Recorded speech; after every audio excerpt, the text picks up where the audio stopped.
Hello, I've attempted to integrate this replay thing from someone with the stage name Lady Rissa.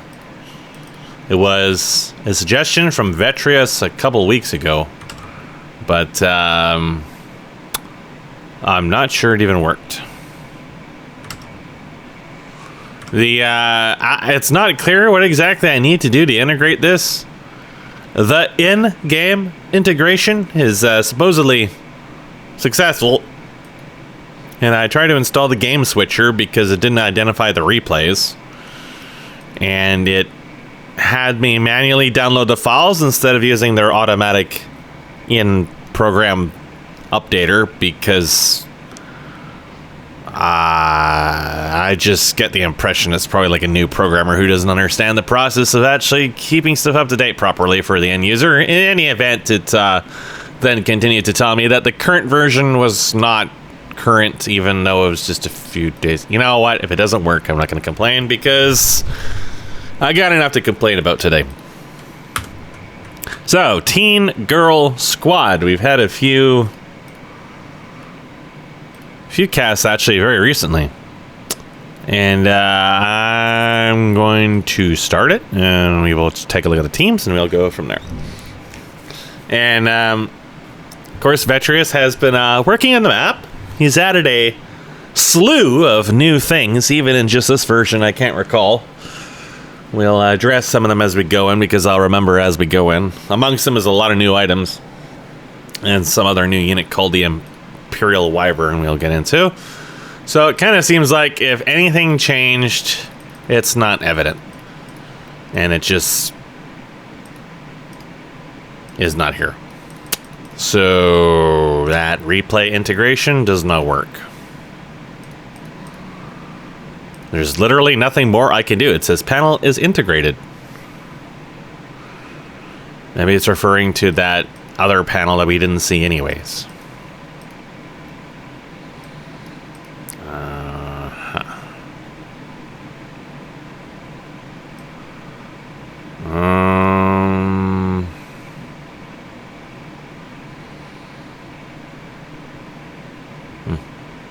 Well, I gave it the college try. That program took so fucking long to start, too. I don't know what it was doing. It's, something regarding zip files. I'm not sure. But it doesn't seem to work.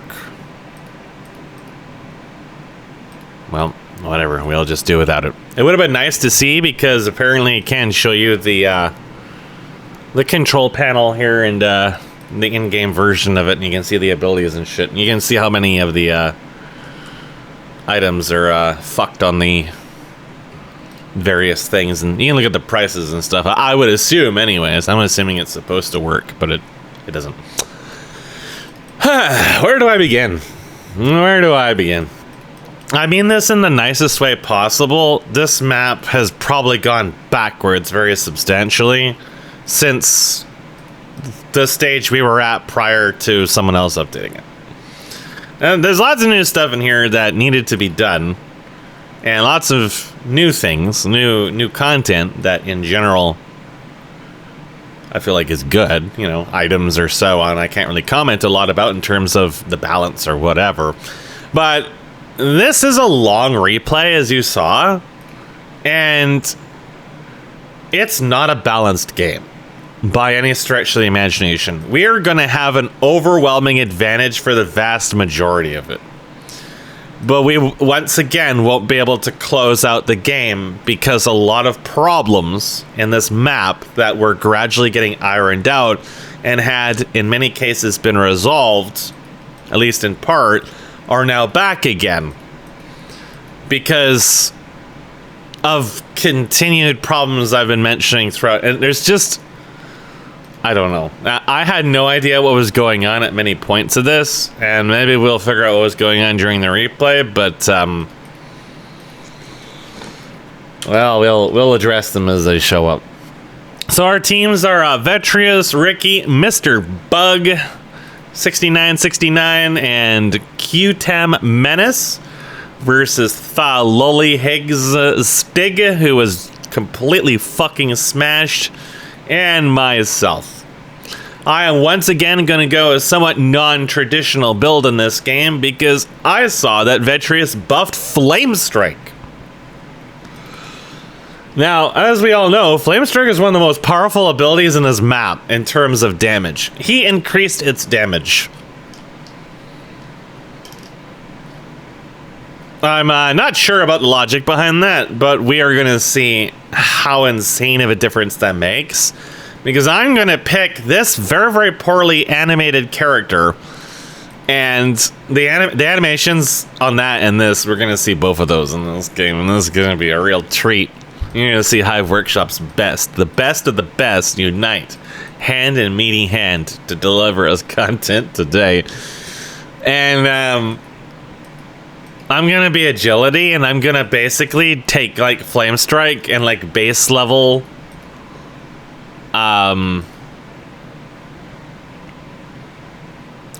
Brilliance Aura, and it is going to net me nearly the highest creep kills in the game. Just with no int. I never pick up a caster related item. I never get any other caster related skills. It is literally just baseline Flame Strike with no int bonus. The damage... Well, you'll see for yourself. Vetrius is going to kind of go like a semi-physical tanking with the Mountain King, and he's going to be pretty impotent throughout the game. Mr. Bug is going to take, I believe, this character, and he's going to try to go damage, but I feel like he was just too behind on damage for the entire game because he couldn't make any money, that it just didn't really work out. Ricky is going to go... Well, this is going to need some context, but apparently an item was added that is supposed to be based on cheese, and it's basically the Blast Wand, Wang, as Ricky calls it, and it's supposedly super insanely powerful, and I swear I'd turn on the music, but be fucked up. You know, I'm just going to jack everything up so that you can actually, because I can't hear it. Maybe it'll be too loud. Maybe I'll drop that so it's not too loud over my voice. Apparently, and there's like some issues with the audio volume, at least in the Naraka videos, where some people have a hard time hearing their voices or whatever in my recordings. And I mean, it's fine for me, but I have noticed that the voices are lower than normal. So Mr. Bug's going to take like Black Arrow, True Shot, and frankly, I don't know what else. Q is basically going to be a glass cannon, and it's going to pull up for some of the high int ability. There's items in the game that like give like 75 base int now. So they are a massive power spike over the bong that was originally there, but I haven't really paid attention to the cost for those. There are items in this map now that are just beyond prohibitively expensive for most characters at this stage. Costing like, I don't know, over 100,000 gold plus like 20-30 lumber or something like that. Their stats didn't really sound over the top, but it is very clear that once you pick up these items, if your opponent isn't anywhere near parity, you're just going to murder them. You're going to see a lot of that in this game, actually. Wow. What a treat. What a treat. Yeah, that's like the first spell force.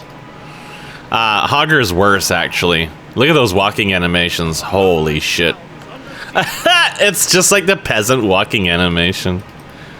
I don't know. I think you should have just like maybe taken the one out of Heroes of the Storm. The animations in that one aren't very good either, but... So, a lot of these items, I pointed this out when this update stuff first started, is their icons are fucked. When you don't have like the shit. There's two icons. There's the highlight and non-highlight. Now, he is going to be running around doing this, and there's going to apparently be some violence in this game regarding these items, but for the most part, I ignore them. I guess the bigger problem is going to be that the Cat's Paw now has a similar Phoenix Fire ability that does like 900 damage. Which is very high, especially when you throw a mirror image on top of it. And yeah, that's like basically unmitigated damage. So an item that was already very powerful for the builds that used it is now like it's taken a huge power spike. There's a lot of stuff in this map like that. So last time we casted this, the creep damage was absolutely insane, and it's still insane. I don't even know how HKS died there. There was a ripple like shockwave, but it almost didn't look like it had a projectile, and he just died instantly. So the towers are definitely still way too lethal against players. They were all not really that great before the updates, but you could have early PvP in exchange for that. You can't really anymore. And yeah, I do not know what stunned Stake at all. You saw the stun icon for him momentarily. I have no idea what that was. He was just stunned out of nowhere. Very strange. So I'm going to be landing against Vetrius a little bit in here. He posed no threat to me, and I posed basically no threat to him, but that's okay. I'm not here to PvP. I will not be PvP focused in this game until towards the end. Because I'm an agility hero who basically will never build any tanking items whatsoever, and I go Flame Strike. So in theory, I should be pretty worthless, but it'll actually turn out that Flame Strike will feed me an insane amount of money as the game goes on. Everyone else in my team is melee.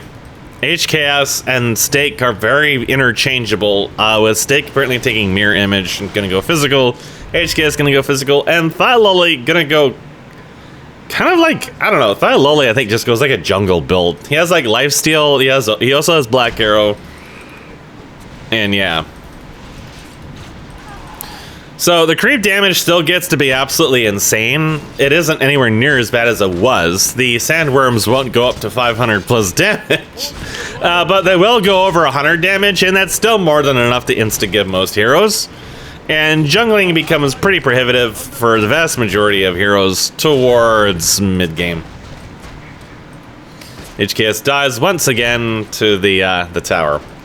Towers are there's a lot of burst damage in this now. So the towers, their attack speed is a lot lower. Their cooldowns seem to come out a little slower. They are based in mana.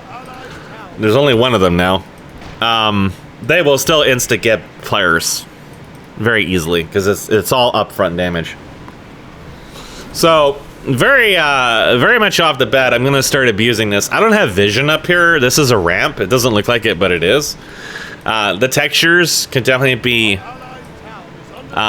like some kind of polarization here to denote what is a ramp and what isn't. It's more obvious in the game than it is in the replay, mind you. And the defenders return into ballistas that have no death.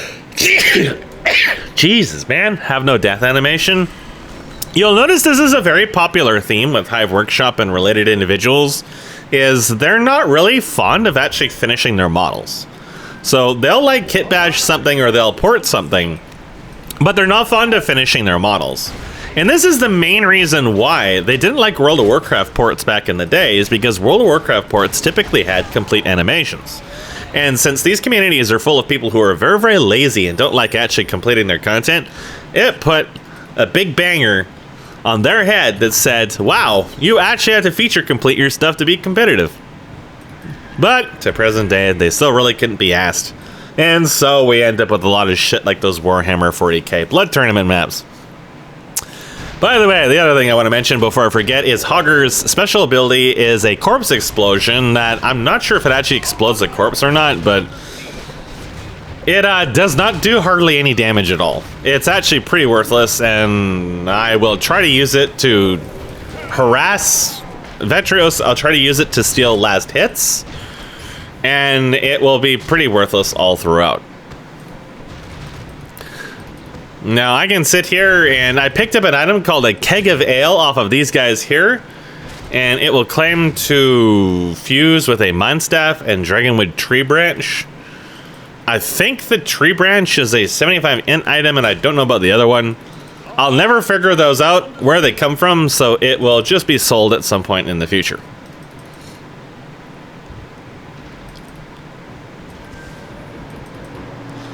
So, from what I was hearing is the, yeah, there's just going to be a lot of cheese. 40 damage is a lot. That might actually be as much as the Wang. Or very similar to it in terms of burst. I think the Wang might be like 60. And, yeah, it's apparently pretty powerful for what it is. It's a very cheap item. So, it, everybody buys it, pretty much. I don't really have any problems with it myself because I'm never gonna do it. I can actually fight him here. There's no reason I shouldn't have been attacking him at that point. I would have killed him if I did. He doesn't do enough damage to threaten me. But when I started running away and taking free damage, then yeah. But I wasn't really sure what was going on because he was shooting like boulders everywhere. I thought he had changed the passive for that hero, or the innate ability rather, but that wasn't the case. I'd already seen it floating around. So I checked his inventory and I was like, oh, he has some items. And I just kind of like ignored him, honestly. He just really wasn't a threat.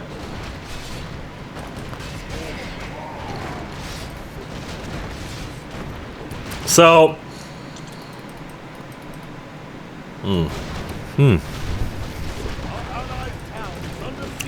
it's crazy how varied the quality of the coffee that comes out of this machine is. They're all the same pods, but they're very, very, very different in their strength and flavor.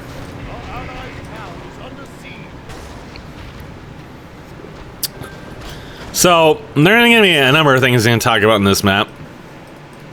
One of the things I want to talk about is these towers that do not have fortified armor. So, the whole idea, I presume, behind these towers is that since they don't have fortified armor, everything will do more damage to them. The problem is, it's hero armor, and if you don't actually look at how hero armor was modified in this, you're going to note that, wait a second, this is actually stronger than fortified armor. Because now, the bonus damage to fortified that comes as a result of demolish doesn't apply to these towers anymore. It's not just that, it's also that they have a whopping 55 base damage reduction on top of a 50% type damage reduction for most things in the game. Which means those towers have way more effective health than you think they do. These ones are a little more frail, and I still don't really know what they do. But the big ones are the bad ones because they wipe out waves instantly. And everything deals tons of AoE damage. And spawns hordes of units or something now? Like, well, it'll make more sense as time goes on, but it's a hot mess to push. It's the worst it's ever been. I mean, keep in mind, in the last recording we had, the creeps with 80 million damage still had a hard time actually pushing the map. So now those creeps are brought more in line of what they should be, even though they still have frenzy. I can't push this tower because the splash is killing me. Even if it targets minions, it's just killing me, and it's killing Fat Loli. We have to push back against a tower that is almost dead. And these are not too bad to push, but once you get into this area here, it's, well, it's horrible. Ricky is murdered. HKS beefy enough to sustain some damage from the tower. And taking in a lot of damage from the cheese. It kind of looked like Ricky wasn't even using his mirror images. So I'm kind of just going to be creeping. Once I realize that Flame Strike allows me to take early camps, that's what I'm going to be doing. Apparently a lot of the tooltips were kind of awkward. 1 times normal damage, critical strike. I mean, it kind of makes a benefit, or makes sense to me. It's 100% extra damage. That's how I view it. So there is a lot of healing in the creep waves now. The Witch Doctors have a healing wave that will top me off quite handily because, like I said, I never get health items in this. So my health will cap up just shy of 2k, which will have consequences elsewhere in the game. But one of the things that we did before was we made a lot of creep stuff only able to target creeps. So the sorceress is slow, for example, because constantly being slowed all over the place is incredibly annoying.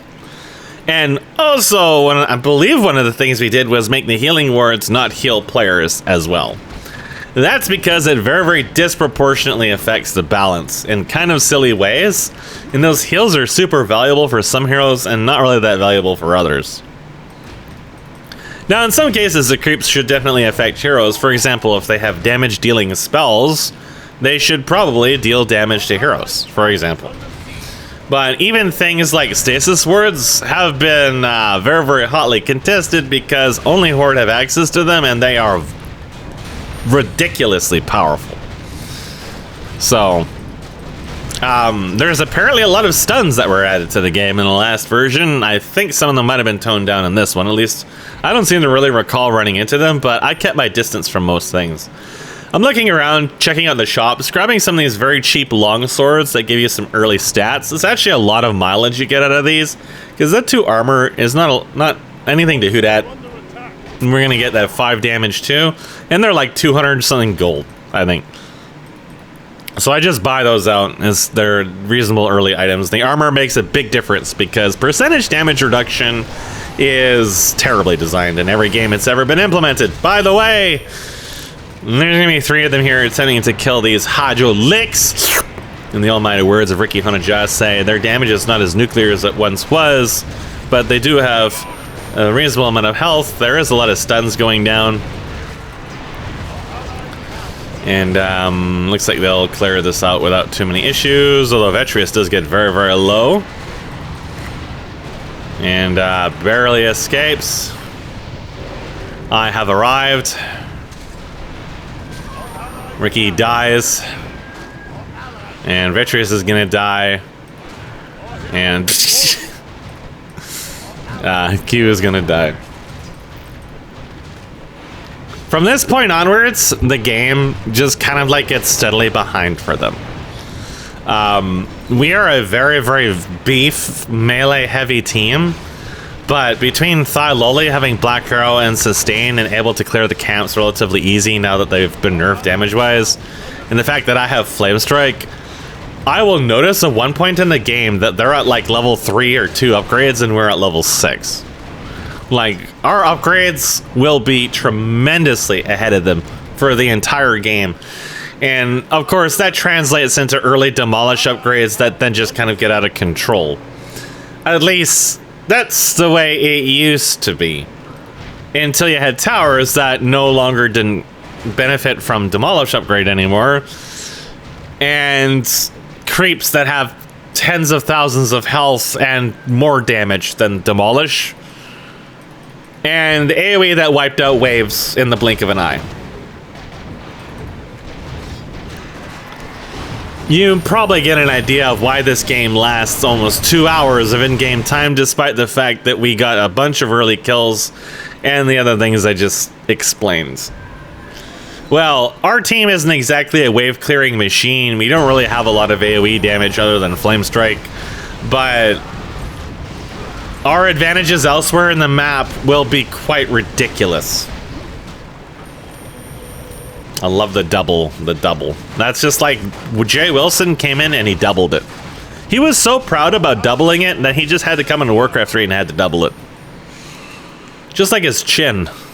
His chin is frankly fucking terrifying.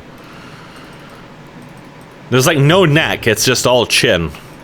So I had issues with the shop in both areas where I could not access the shop, and it felt like the spawns might have been fucked again. But someone pinged me to these Murlocs, and maybe you need to kill the Murlocs to access the shop too. You know, I really don't know.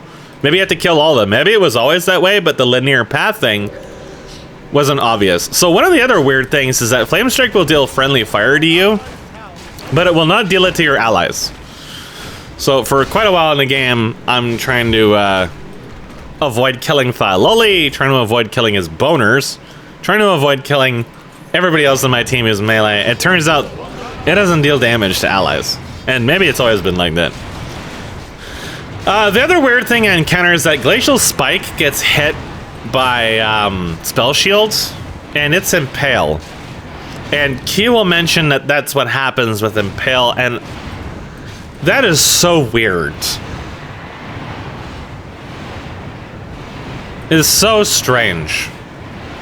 Locust Swarm will basically be worthless still. I know its numbers have been substantially increased, especially in the later levels. I will go up to level 2, and it just won't really do me much good. Thaloli killed himself. And I was typing, so I didn't run out. So basically, oh, he killed himself. He killed himself with Unholy Frenzy. So basically, even though Locust Swarm, its values, especially for level 2, got increased substantially, it'll never save me at any point in this game. It just feels really terrible. I'm not really sure why. I mean, they move a lot faster in level 2 than they used to, it seems like. But I just don't get the healing. Or it's just very, very little. So that's kind of a little bit of a setback for the Hog Squeeze Man train, but it doesn't make too big of a difference. So there's some extra groups that showed up over here. He added another camp. There's a Turtle Warrior. Some other things here. These guys attack very fast. Like, again, almost everything has Frenzy for some reason. I have no idea why, but they do. And they also spawn...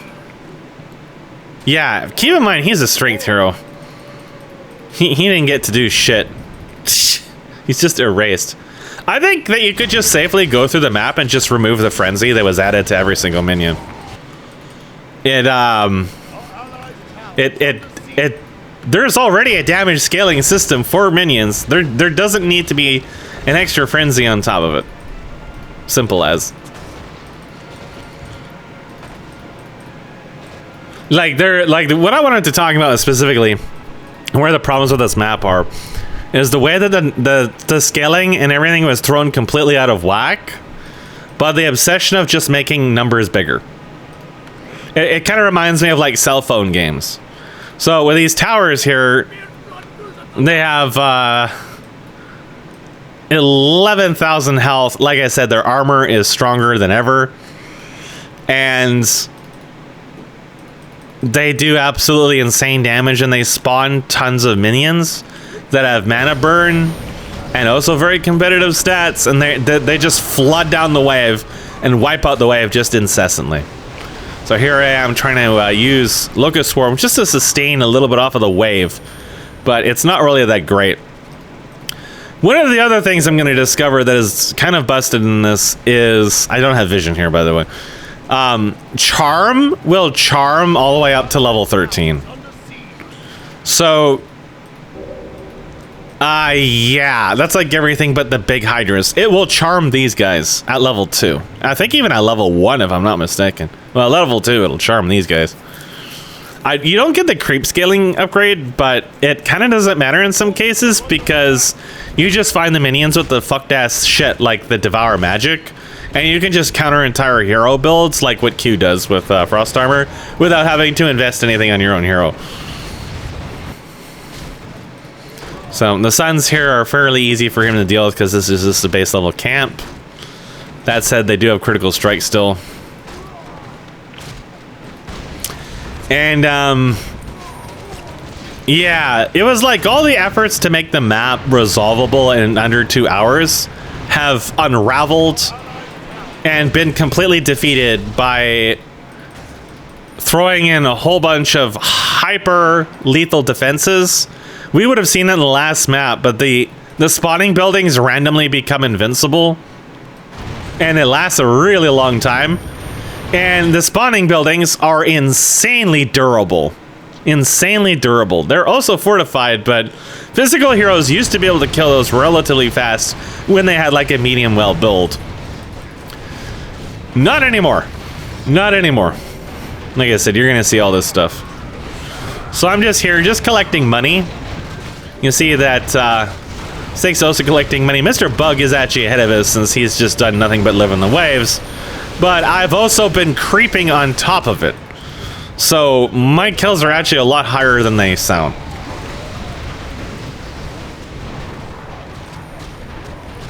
So we're gonna come in here and we're gonna try to wipe this out. I'm kind of just looking around. I don't really do anything but Flame Strike, and I won't be relevant for the game until I have a full build. Everything does insane damage. And there's Locust Swarm. I'm going to try to sustain a little bit. We'll see the healing here. Watch out for those Murlocs. They still do 50 damage. They are the most lethal thing in here. I keep Glacial Spike all throughout the game just to deal with that. As you can see, Locust Swarm just has not healed me hardly at all, if at all. And I can't do anything to Q because it just refuses to heal me. They might like wait too long to pull their healing because I think the healing comes off of their damage. So unfortunately Q will murder me. Q has a Murloc over here. HKS arrives and is dead because he has Impale. Almost managed to murder a Frenchman though. See, Lolly has just been murdering everything down here. Yeah, our upgrades are going to be so far ahead. I think this will be the worst game for the upgrades I've ever seen. Right now, it doesn't seem like a lot because we're only like 1 armor ahead, but usually you don't see upgrade disadvantages this high this early into the game already. Those ones are all split up amongst all the different abilities and stuff that's harder to quantify.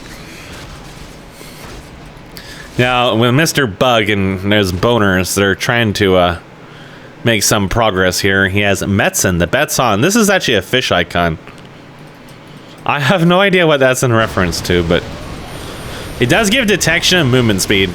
So it's kind of like a stronger gem of True Sight with a small bit of stats.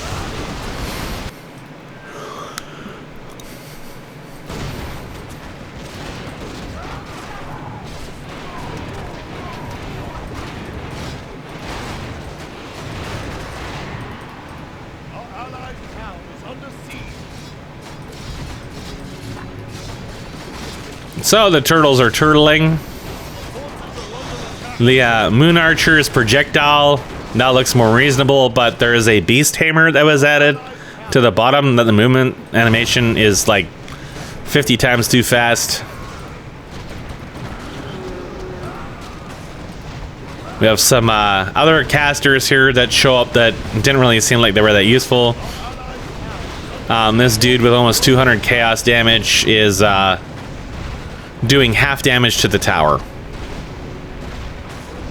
I mean, you can just look, I always look at the health bars because it's representative of actual action economy. And yeah, their fortified armor will keep them a little tanky for a while, so they'll eventually get a push in, but this just goes to show that the numbers on here are pretty significant. This is not actually reducing the chaos damage, it's just the base damage reduction is reducing it. Whenever you look at percentage values, you got to realize there's 2 percentage values. And that base percentage value is insanely powerful. That reduces everything. Except, I think spell reduction might be different than magic damage, but heroes still typically have a spell reduction, I think. Unless that was actually removed in this map. It might have been. So these respawned while we were up here, but Lolly will like forget that Hydra's repopped and he won't follow me down to deal with the Hydras. And I may or may not die again here. But we are just blitzing everything down here.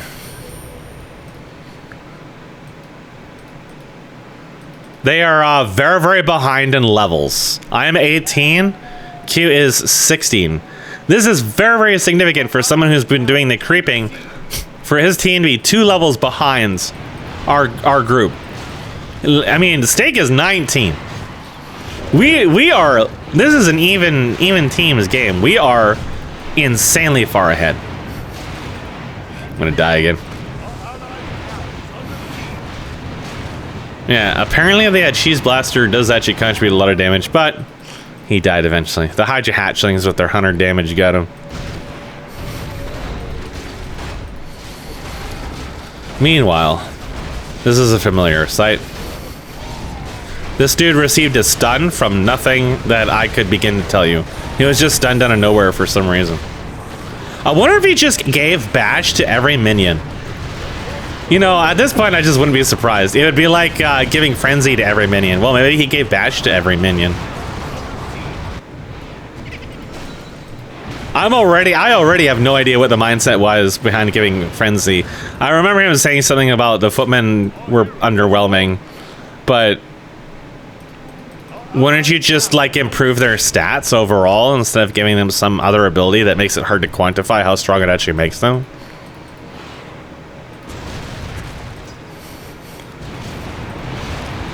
Because frenzy is just like an invisible steroid.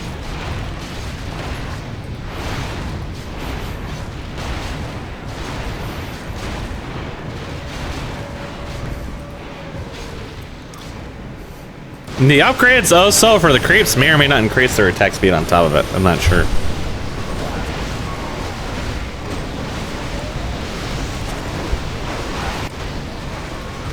HKS may mention something about them scaling up in attack speed and damage. That might have been just in response to Frenzy. So I'm gonna come out here with Locust Swarm. The idea is to tank a little bit, but Ricky is intimidated by the Hog. And the minions are going to out-sustain everything because it just really doesn't heal that much. Remember Vetria saying that the Locust was actually set up incorrectly, where its later versions actually they healed for less. But at level 2, it'll kind of seem like it doesn't really do much at all. Actually, I didn't realize it, but I could have probably killed Ricky there. I thought the further back one was him.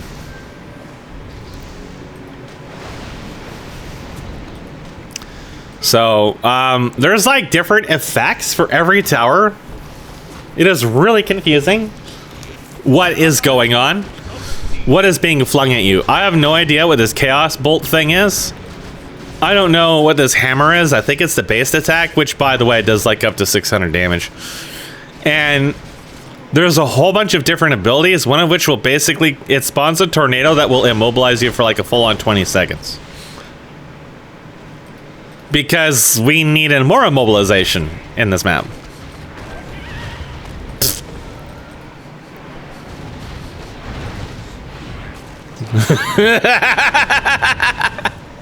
I was on a French assassination mission, and it was successful. HKS will find no Ricky to murder because he died. Let's see, the Wang? Oh, 70 damage. Maybe it always was 70. Something about lasers. Oh, and this one doesn't scale and this one does. So it's still pretty powerful, though, all things considered. You can get it so much earlier in the game. What a goofball.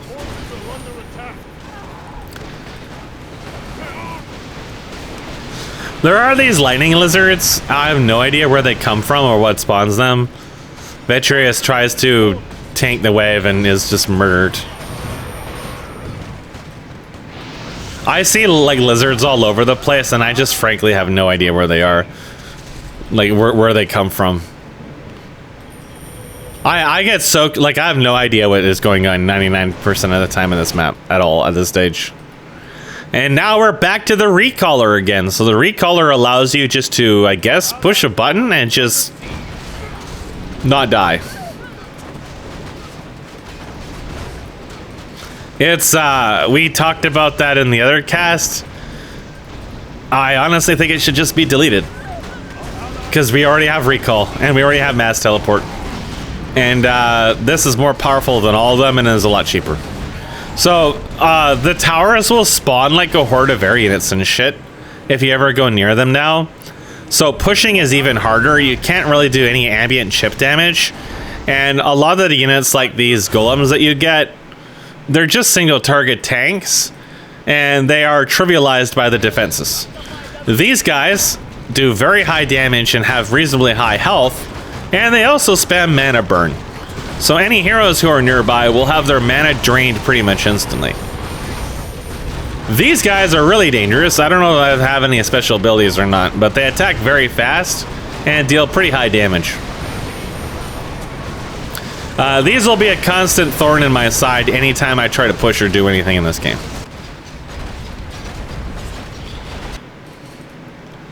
Now, I've picked up an axe. Normally, this would be a very significant power spike, and I could start pushing the lanes pretty heavily, taking much more gold for myself, and also threatening most of the heroes, although I am an agility melee hero at this time, so most of my benefits come from the fact that I have a lot of damage reduction, but I don't have much base health, so spells are going to be an issue. The problem for their team is that nobody on their team really does spell damage at this stage. And they have 1,000 slows, so I can't really chase them, but they can't really fight me up front anymore. Meanwhile, Ricky dies again.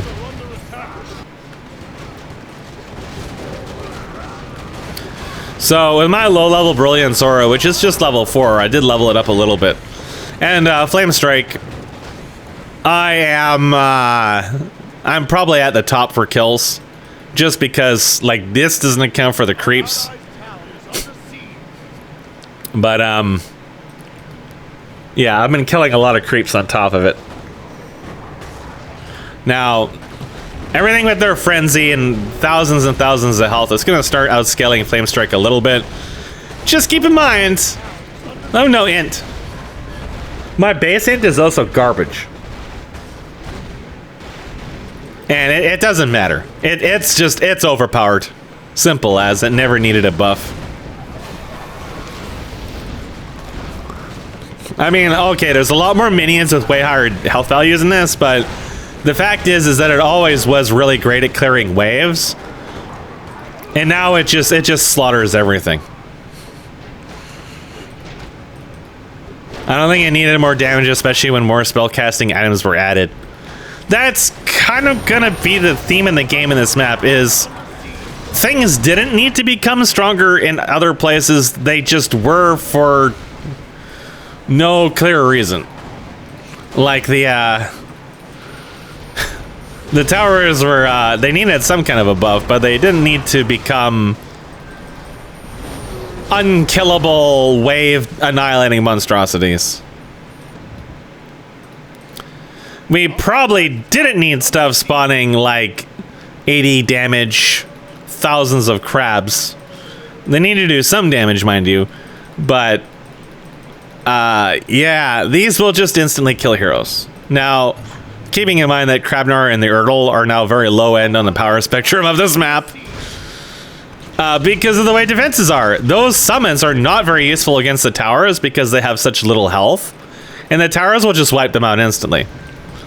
But they're very strong against heroes who don't have cleave or a spell to instantly destroy them because the power spike is very significant.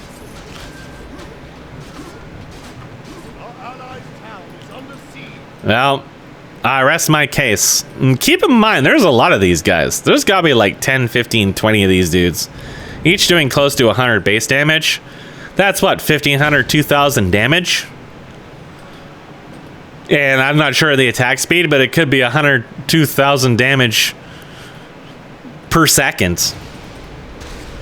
If you try to tank them, you die unless you've got a full build, basically. And even then, you're still gonna have AoE.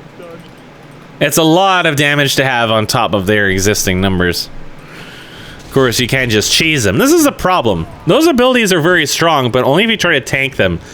Heroes like this can just cheese them. The AI is too stupid to make use of their range damage reliably, so it really only just punishes the already weak melee heroes in this game.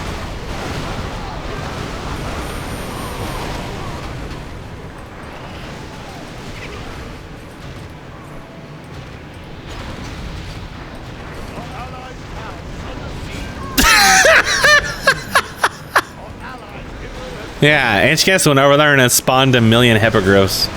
Those hippogriffs just kind of wipe out waves, it seems like. Their stats are not that great, but I see them, especially in bottom lane, they just instantly pushes back the entire wave. There's like no incentive to defend your base anymore. And pushing just feels so pointless. Even with these ultra giga powerful siege units with fortified armor, they just walk up, they get crowd controlled, they contribute very little. And these towers have light armor, so the demolishers won't do anything against them. We are fucking slaughtering them in this game. The only people on their team that have kills is Q's 2 kills and Ricky's 1. The Forward have 4 kills, the Alliance have 4 kills, HKS has 3 kills, suiciding people, and I have 1 kill. And when you look at the upgrades though, yeah. Steak is gonna tank this for a while. Steak has 60% damage reduction. He will also eat trees because, well, Lord. We are a full set of upgrades ahead of them. We're gonna see that spike very soon.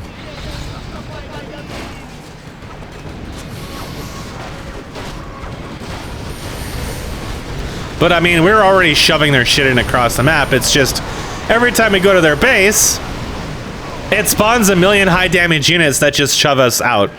So I do the thing any normal person would do when being chased by someone who doesn't do a lot of damage. I would activate my sustainability, which I don't think healed me even a single time. I was waiting for my glacial spike to come up so I could have mana for it. Oh, and then I was just like, oh, I'll just sustain. Nope, I guess I won't.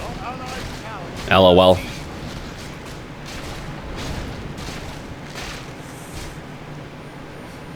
Now, tentacles are immobile and spawn individually, so their damage, I think, is fine. Nothing wrong with those. HKS died again.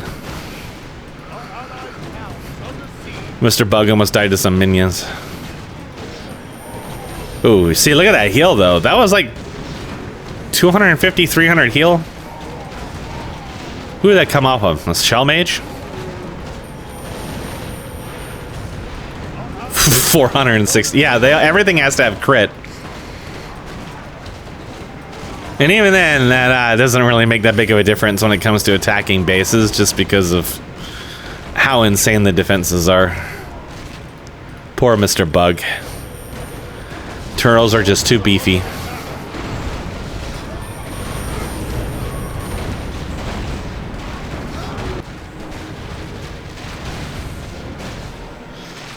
They try to get in some creep kills, but their bottom lane has never been touched.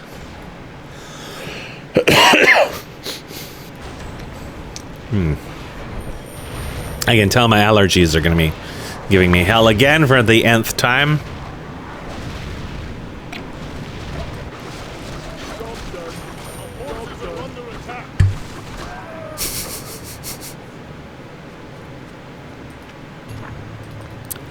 Dude got lobstered. Q now has a dragon-wooded tree branch. Wood.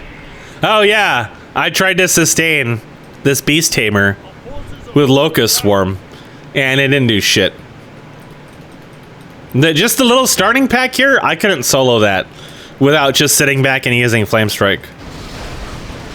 And I had level 2 locust swarm at this point, I'm pretty sure.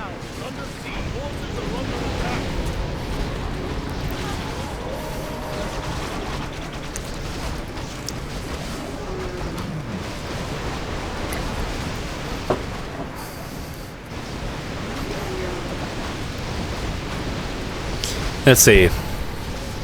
Laser pylon has fortified.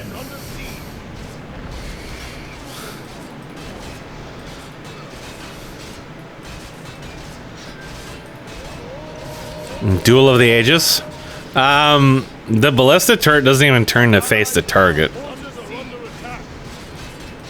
Well, I'm not sure if that can actually be fixed or not.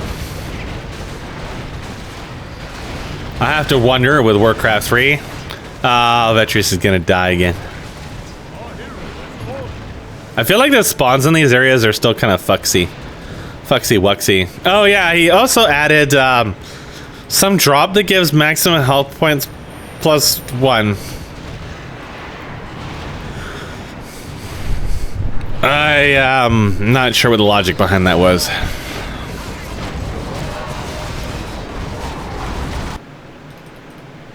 Like, a lot of changes just feel like they were changes to be changes. Like, I don't know, there might be some, there's some underlying logic behind some of them because it is post-patch notes. But others is just like, my first gut instinct is why? When I mouse over these turrets, the hit test is fucked, the health bars and the name clip through the turret. That's a fucking mess. These are crap. I bet you these are not. No, they're not. They're not. This is how it should be. It's floating above. These are fucked. And I'm pretty sure that's just because the model's fucked.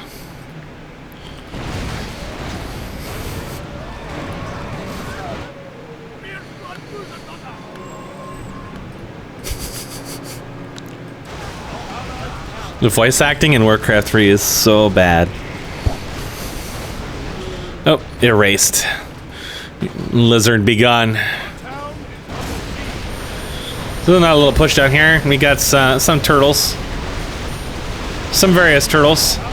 They're doing their best. Looks like we should do some damage. Got one tower down. Petrius is gonna take some damage trying to tank this. Oh, shit! Better spawn some more units. And yeah, it basically spawned like two waves. We have the base wave, which spawns mud golems for some reason. And then we had a bunch of chimeras and other shit. I think those are mana. Albeit not much mana. So very, very little damage was done over here. I'm not sure if things are actually being revived or what's going on. The Alliance finally hit level 3 mithril plating. We're into the big upgrades now. We're level 4 and climbing.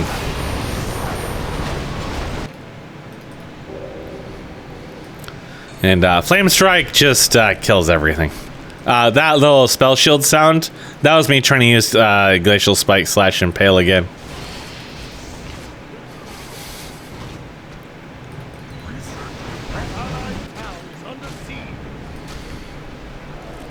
Now, even though I have an axe, I can't fight any of these up front. I'm going to check out the shop here. There is actually some duplicate items on some of these shops, I think. One of the swords that was on here was also on this shop, maybe? Or at least the icons were very similar at a glance. It's kind of more of a minor issue. And these lizards do a lot of damage. Look how much damage he's taking. He has a whole bunch of health regeneration, but it doesn't really help him that much. Health regeneration in this is very weak. I think there's some higher end items that give some, but I haven't really seen them. Q is murdered. They're getting annihilated. Like, this advantage should close the map up within like 15 minutes or so, really. Once we start hitting demolish, we should start seeing towers go down with these bushes and the map just end. But that's not possible because demolishers don't have benefits against half the towers now. There's too much damage that gets sprung on them when you push. And the waves get shoved out immediately as a result, and then it takes you a while to get back into it again. So you never have constant pressure because the first and then like third waves will be erased immediately, and the second will be pushed out because of the spawns.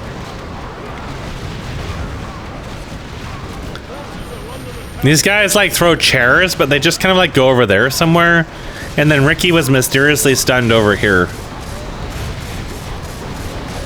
So here's our kind of like third wave here. They are just getting melted. We've got a bunch of sea giants and everything here, but they don't do enough damage to shove through this. And they're just erased summarily.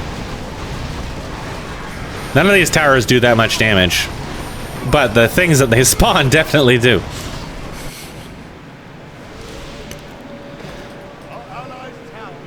Mr. Bug has a lot of Sobe masks. Won't someone give him some mana? Ishkas is like gone a Ricky build, but without mirror image.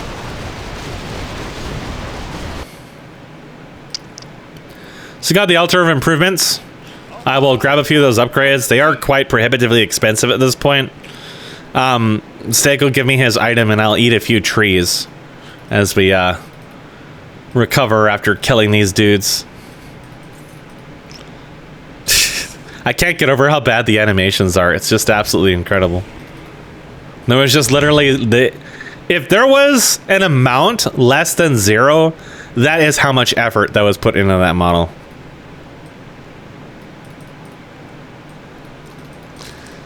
It's incredible. I mean, the baseline for Warcraft 3 is already pretty much near 0, so it's not like you're really bucking a trend there, but all these custom maps we've gone through with Warcraft 3, and we just have yet to find anybody who's even tried to do like the bare minimum of using curves. It's always linear, no interpolation whatsoever, no curves, just linear lines, animations snapping around, everything is rigid as fuck. Neverwinter Nights had more graceful animations in it. Neverwinter Nights couldn't even handle deforming geometry.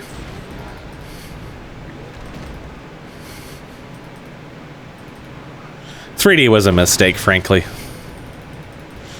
Wouldn't be another 30 years until we start seeing graphics kind of sort of resembling what should have been the entry level before we started switching off of sprite-based games.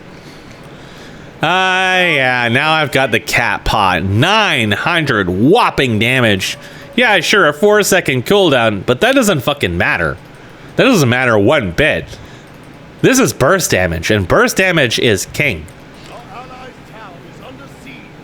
And once people catch on that the cat paw has a 900 damage fucking Phoenix Fire, yeah. So our big push comes down here with those land worms and all the land sharks and other very, very tanky units that will do 0 damage to these towers. Vetrius's one tower won't even go down, and that'll be it. That's it. And they spawn 80,000 units just so that you can't keep the pressure up on them.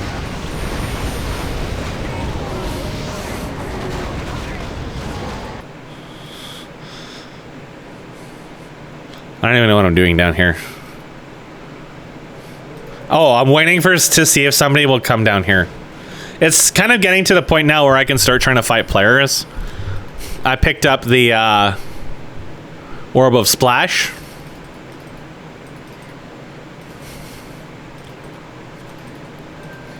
Kind of seems like they had vision on me too, so Mr. Bug was pinging down there. However, I still don't sustain it all. I think I do not have Locust Swarm anymore. I swapped it out for Charm. But I'm good for killing the minions as long as I've got something tanking them. And my Mr. Bug is definitely way high in normal minion kills. Because I've spent so much time trying to creep, it's probably slowed down my income a little bit in that way. But I mean, we're at level 6 ranged versus level 3. The difference in the map pressure is absolutely massive.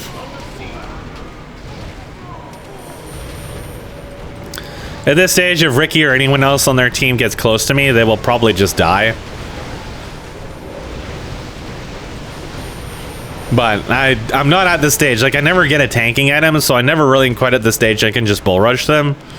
And since Locust Swarm turned out to be a nut bust, I can't really sustain or anything either at this stage. However, with any of the other players in my team, we can probably 2v4 them. At least we could 2v3 them. Only Vetrius is kind of tanky just by extent of being strength. Q is got the boots of speed, but 500% isn't as much as you think it is because of the movement speed cap. Yeah, it might help you against slows though, I'm not sure. But then you've got the them 1,000 minions that spawn that mana drain and deal hundreds of damage. And yeah, there's actually no pressure I can put on their base at all. This is why it takes so long, because you push, your push gets annihilated, they shove back twice as hard, and the player character has basically no impact at that point. There's not much. I mean, yeah, I can wipe them out, but the damage is already done. Now my wave is getting damaged and destroyed back in the middle of the lane again. We got to go all the way back to their base. All the cooldowns will just be back up. All the mana will just be back up. Then it'll just get wiped out a second time. About all this really does is feed me a little bit of extra money. I have to watch out for Q at this point because he can do a lot of damage because of the fact that I just don't have much health. On the flip side, if Q ever like misses his impale and I hit him with Glacial Spike, I can just straight up kill him instantly. The game between us is just a really silly version of Rocket Tag. Here's a big wave. We've got some oh, they've been dispelled. Well, all 5 lollies investment just instantly evaporates. It's got an Infernal here. He does have summon upgrades. Some birds have arrived. They're gonna kill all these casters pretty quick. We don't have much health though. Bunch of dudes died. Kodo beasts are a little fat, but there's no front line. They walk up here. Ricky takes some money, but Ricky is definitely outscaled on damage at this point. He's never improved his inventory, so he doesn't do any more damage than he did like 30 minutes ago. And now a wave full of these high damage units is shoving back twice as hard. Yeah, I'm not sure what the point in making the wave shove back was. That always feels bad, is you can't put any pressure. You just do not have pressure. The whole point of having Flame Strike and dealing high damage here is I apply pressure. I can't chase that. I do not know why there's a 500 movement speed item either. That also makes no sense. Things were just thrown in just to have them, I guess. Like, did we really need an item that gives you maximum move cap?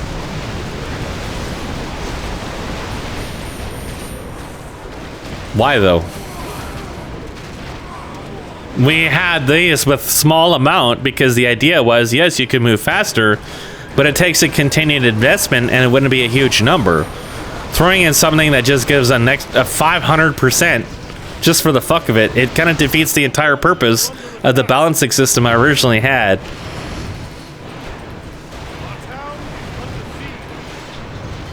And at that point you ask, well, why even bother having 7% move speed? When it was quite significant before, because the idea is to take things in moderation.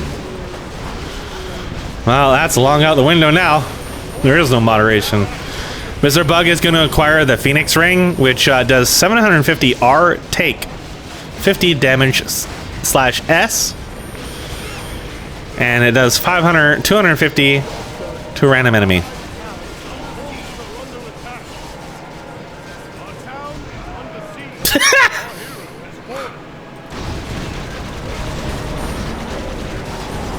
HKS will kill a bunch of people somewhere.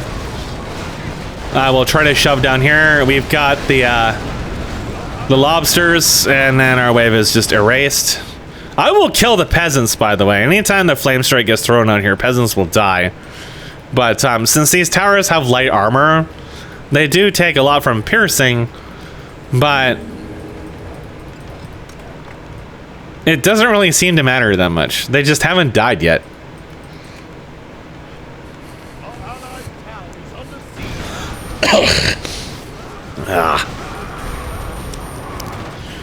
My lungs are bothering me again. I'm gonna put some damage on here. We're definitely taking in demolish upgrades at this stage. We got a big push coming in here. Should be some nice damage. But these guys take so long to kill. Oh, everything has been revived. That's more money for us, though. What little it counts. Thanks, Warcraft 3. Just yank my camera. And we got the one tower thanks to the demolishers. Oh, and the push is over. I don't know what the fuck is going on here. What the fuck? Dude is like pissing. And this guy revived. And dies. And this guy is, well, I don't know what they're doing. They're going places. I don't know where, places. Our next push here was shoved out. And suddenly they're pushing against us.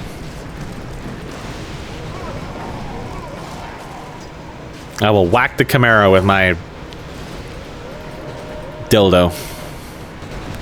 I spawn some fire. Dudes walk into it and start burning to death. Some tentacles have arrived. Some boats have arrived. I still don't know where these come from.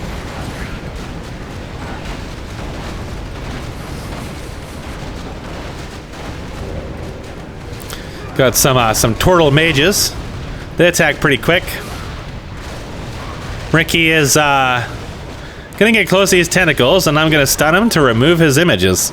And the tentacles are gonna bitch slap the shit out of him.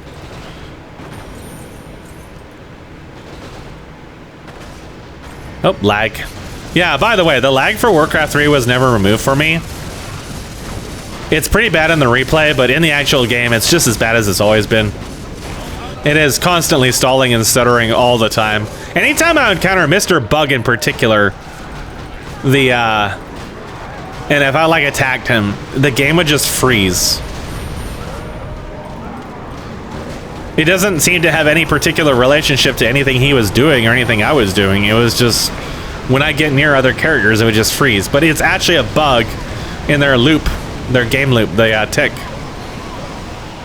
And it's probably the one related to doodads. Because Blizzard fucked up some really core shit in this product.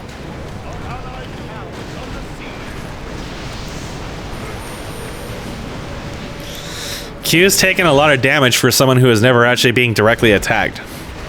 Meanwhile, bye,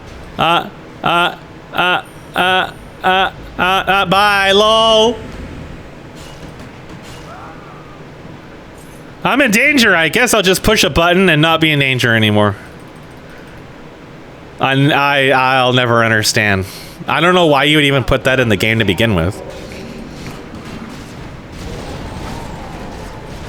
It feels like the Gul'dan ability in Heroes of the Storm, which was one of the most poorly designed abilities they ever added.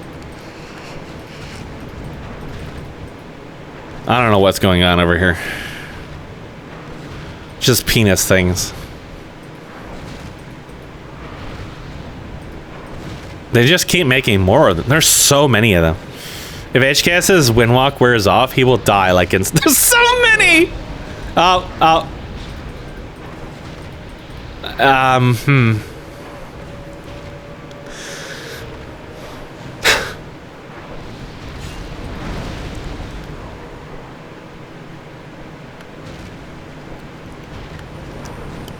This is fucked. This is actually fucked.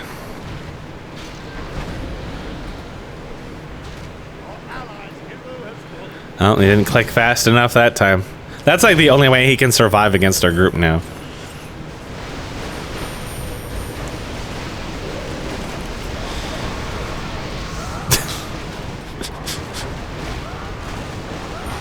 Meanwhile, my problem is I'm actually at a stage where I need like a full build to push into their base. Because the towers kill me with their huge AoE. And I can't sustain off of towers. I'm actually going to switch out Brilliance Aura for Vampiric Aura at some point. And it doesn't change my case because I can sustain the waves, but I can't sustain their base. See, I like go in and I just take damage. It's actually a better strategy for me to hang out in the back of the wave and receive healing. The birds got erased that time. Waiting for Ricky.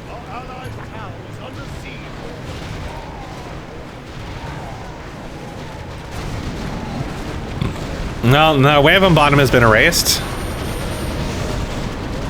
The wave in middle wasn't very big. What the fuck is going on? What are these things? They don't seem to do damage. His stake died.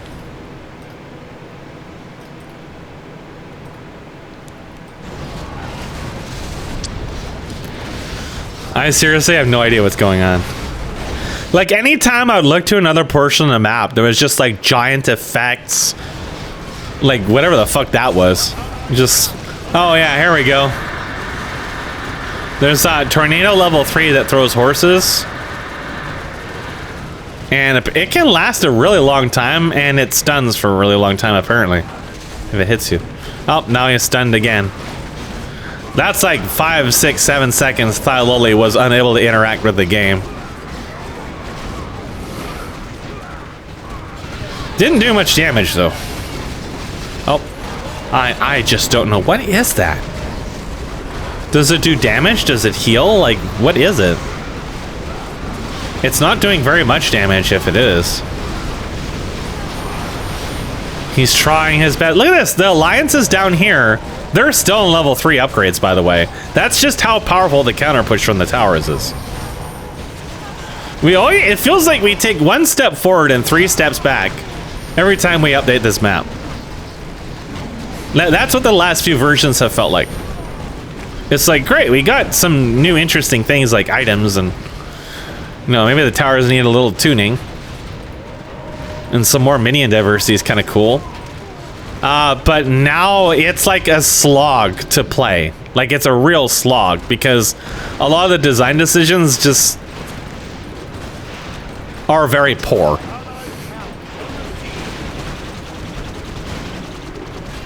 I feel like every single thing should be run by HKS at this stage. I mean, it should have been to begin with, honestly, but...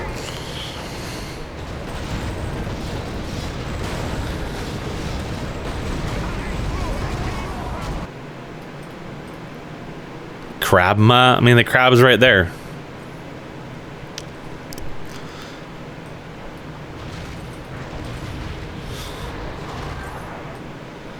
I'm not really confused. Was it in a different spot?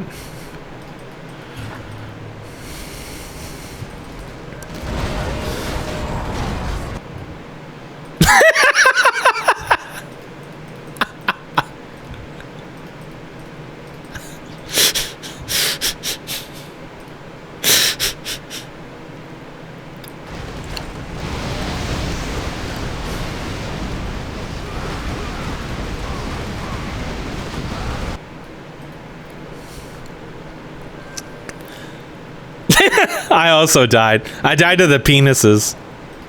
They just erased me.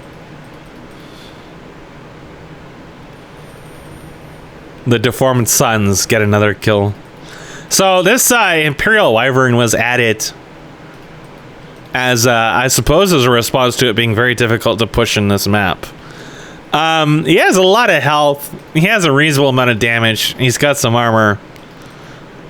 It actually doesn't matter because he is a melee unit. And we will get to see him.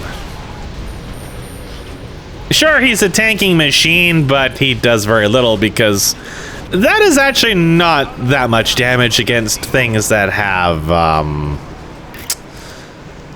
well, a lot of damage reduction.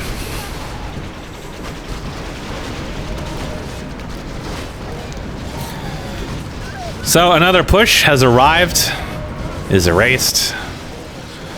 Got boner on boner violence. The great boning of our time. Thought Loli is starting to pack up some health. Didn't it used to take like 6 head barrels to be getting close to 5k health before? Or am I misremembering? He hasn't even adjusted his stats. He can probably dump his agility into strength. Especially with Unholy Frenzy. I feel like Urtle has had Parasite on him for the last 30 years. Oh, there's our lag. Good shit. Good shit.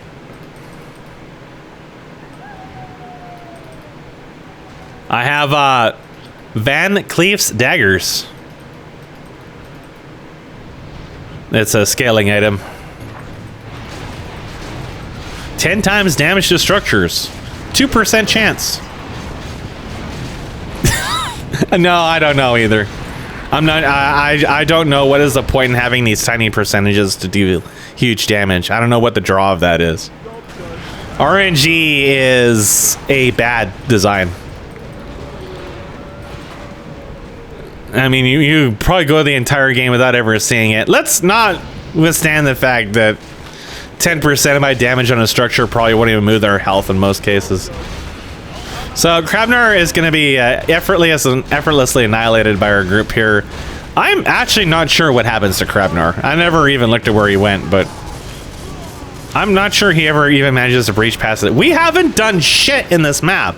We are deep in a demolish. They've only just hit level 4 ranged. We haven't touched anything despite that. Like, the demolish upgrade has no impact on the map anymore. The changes to the towers, the fact they hard push out so much, means that the demolish upgrade doesn't make a difference in the map anymore. It just flat out doesn't do anything.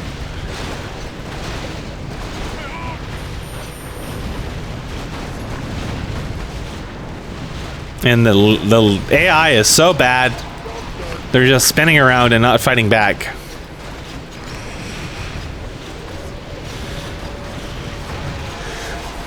They finally managed to clear this out. They've worked very hard for this. I'm so proud of them.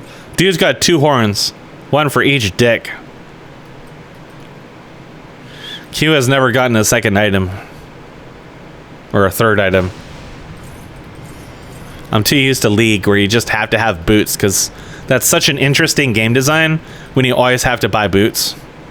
Because the movement is centric around having boots, so you just buy boots so you can boot while you boot. Maybe dual boot in a Linux. Maybe new herd.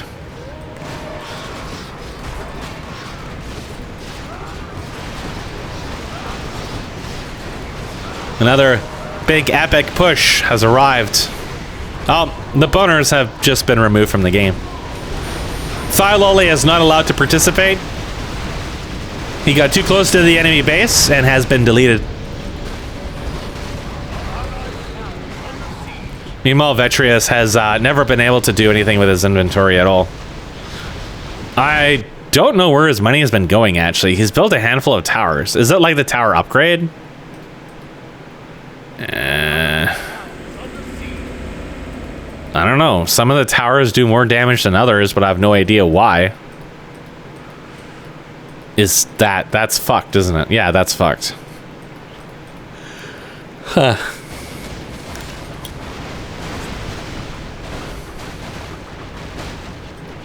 A handful of goobers are in bottom lane.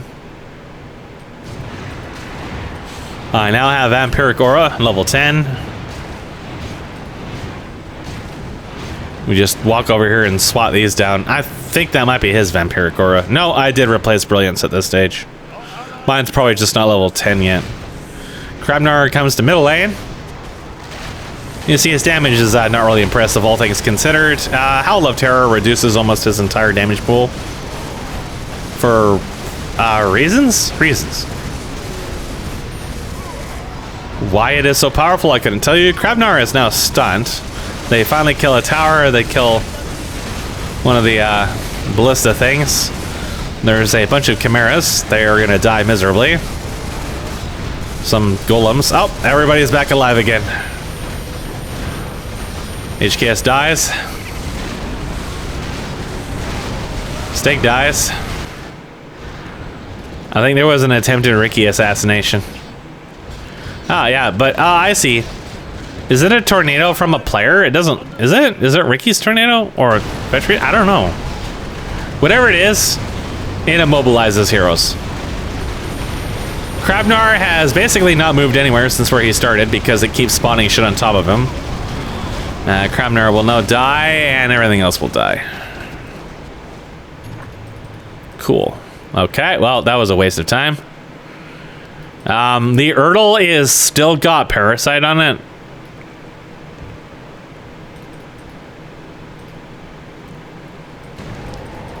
Don't think that would have made any difference for Thyloli. Balanced axes only make a difference if you can actually move and engage your target. And not when you are stunned or permanently slowed. Meanwhile, Flame Strike does, like, it feels like almost 1,000 damage at this point. In spite of the fact that I don't have any ant. It kind of just kills everything except for these creeps with over 5,000 health.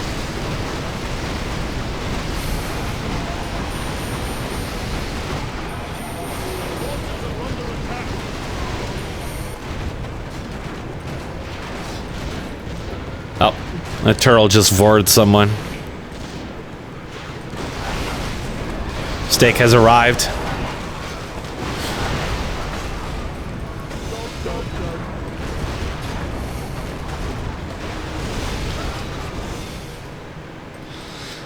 We're gonna go down to that shop. There's like nothing we can do. Like we're rotating the map. We're getting the minions. We are dominating in upgrades. They finally got Depression Aura on their side. We are deep into Demolish. Deep into Demolish, and it doesn't matter. There's nothing that can be done. Not only does this not turn to face the targets, it's also facing... No, there we go! It turns! What the fuck? Oh, Mr. Bug got stepped on. Where'd he die? Over here? Or... Oh, down here. I see.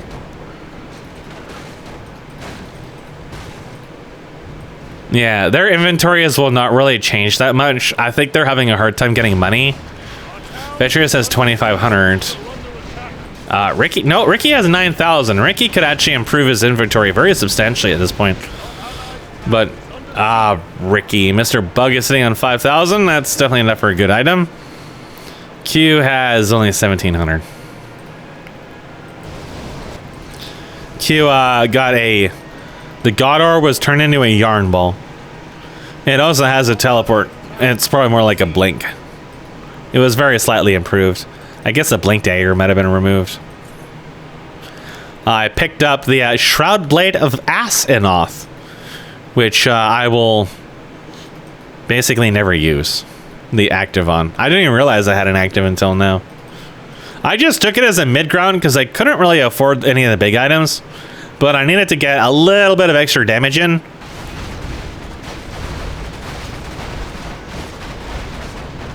Thyloli has arrived. Thyloli is now stunned.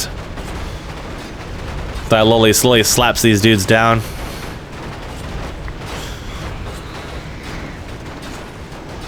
This guy has plus 12 upgrades again. Summoning upgrade. That comes and goes. I'm not really sure why.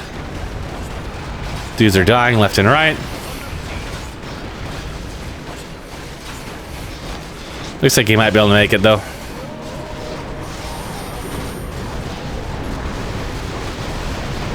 Lions get their first Demolish upgrade.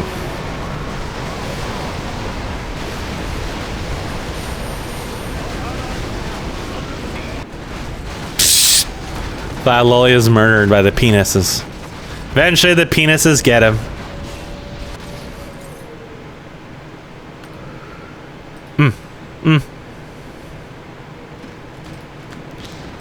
Mr. Bug says hello, and the game lags and he dies. Like I said, half the time I fight him, the game just fucking explodes.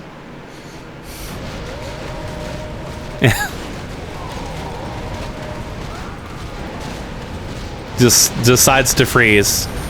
We find a Frenchman too. He never got the memo. Like, at this stage in the game, we are beyond overwhelmingly ahead. But we killed one of the anti-air towers down here. Just one. They're not even that dangerous. We just have no ability to put pressure on them. Oh yeah, Q like two-shotted me. He just like appeared and I died because I don't have any health.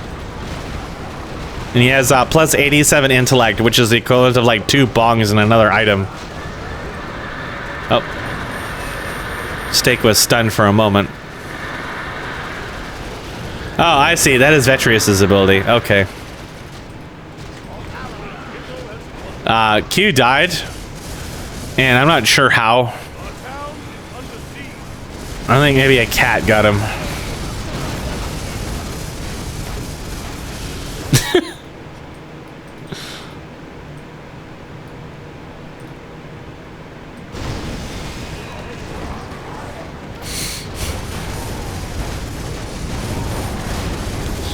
So again, we got another big push down here.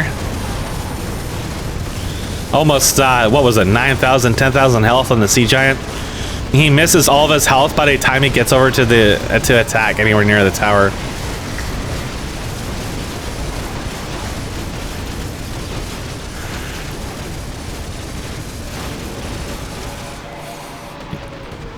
I think to fix these towers, you just like remove all the units spawning. Probably like half their damage. Probably like drop their armor to well, I guess all their armor. Wow, these actually have more armor. These upgraded to this point though, and this was higher baseline, was it? I'm not sure. I would look at the numbers anyways. And I would probably like, I would have their health at least.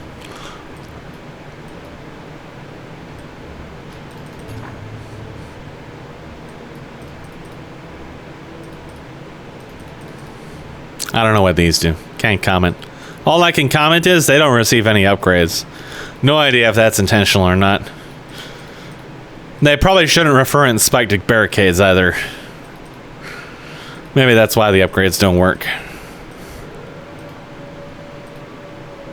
These dudes are chilling out, waiting to be used. They're actually very easy to kill. They don't really have anything in the way of special abilities. Meanwhile, I'm charming the Death Revenants. HKS will die to a random Murloc somewhere. By the way, the Urtle is he's still good at Parasite. He ate some haram meat. Absolutely haram. Now he's got the brain bugs now. Steak is murdered somewhere by penises. Oh, yeah, right over here. There's damage scaling is long capped. They just do that much damage. Oh. Schwamme.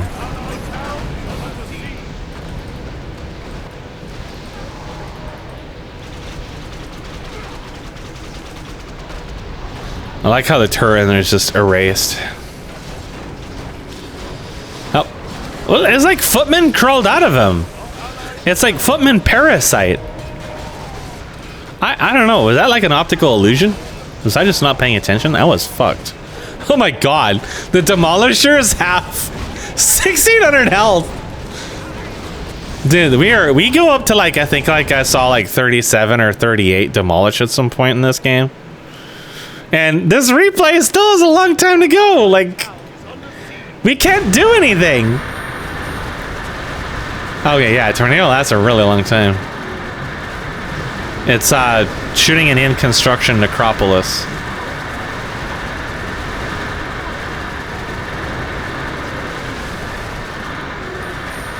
I'm so confused by what's happening. It is absolutely incomprehensible. It just covers the entire wave. Now the grounded frostworm doesn't have any summoning upgrades anymore. Oh. Money has respawned.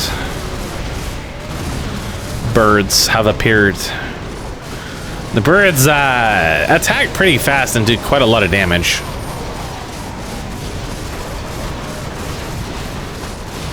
Well, the derp elemental has died. The sea giant is spinning. The Alliance are doing their best. The Urtle is also doing his best. Q gave the Urtle AIDS. What will he buy next, I wonder? I think he actually moved the head barrel back to this building for some reason.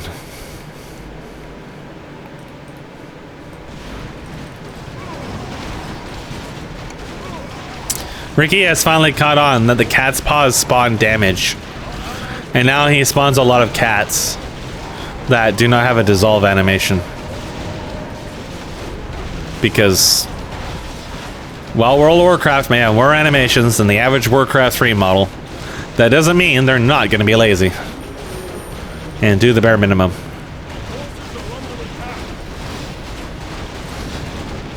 At least they don't last 5 years like some of them do. I have no idea where he died. Probably over here. I think he might have stood in the... oh, Ricky killed himself too.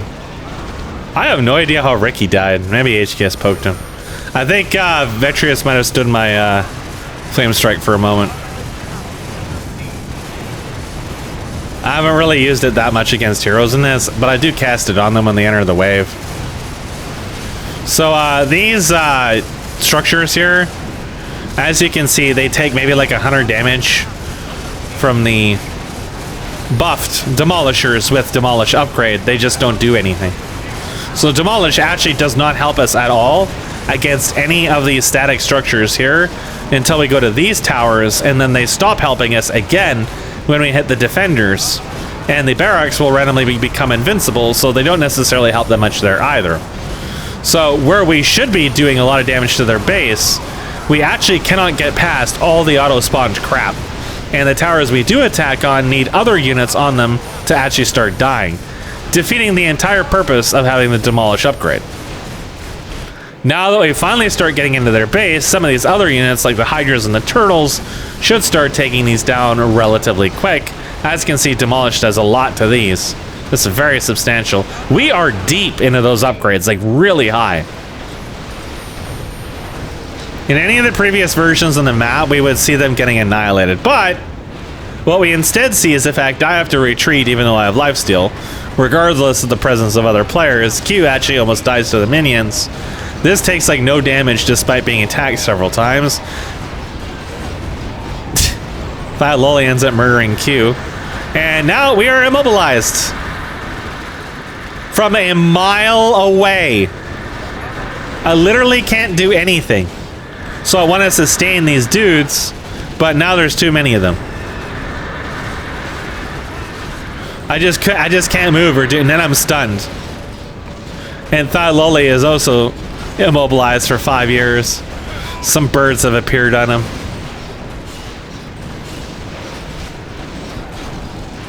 The only reason they kill him that fast is because the tower doing insane damage.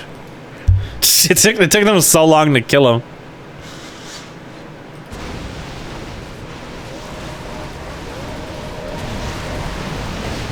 Yeah, tornadoes should probably not immobilize heroes from half a screen away. Actually, I'm personally of the opinion the stun effect shouldn't hit heroes at all.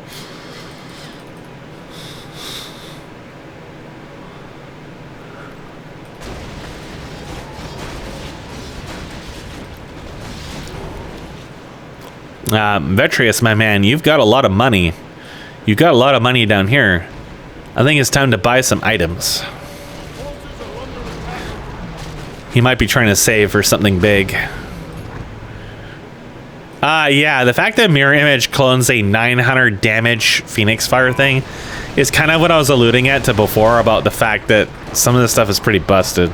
Keep in mind, Ricky has like 0 tanking items whatsoever, so his mirror images die pretty quick, but their burst damage is insane. Also, HKS died somewhere.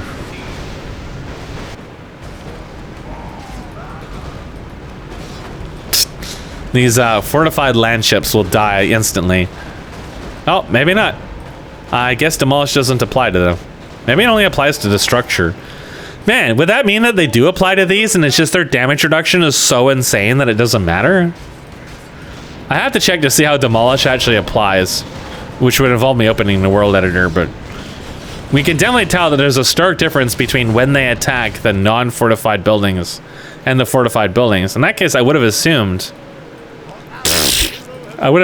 that they would do damage to the land ships too, but I guess not.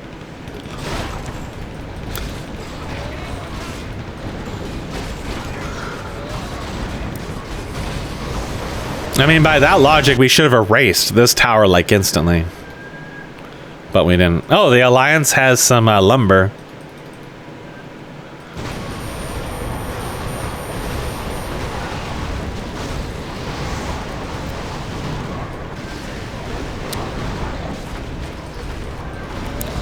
So I picked up the, or I will pick up one of the more expensive items at some point that gives Splash again. I think I'll sell the Warsong Battle Drums from it. My base damage is actually pretty low, all things considered, but I do have pretty high attack speed.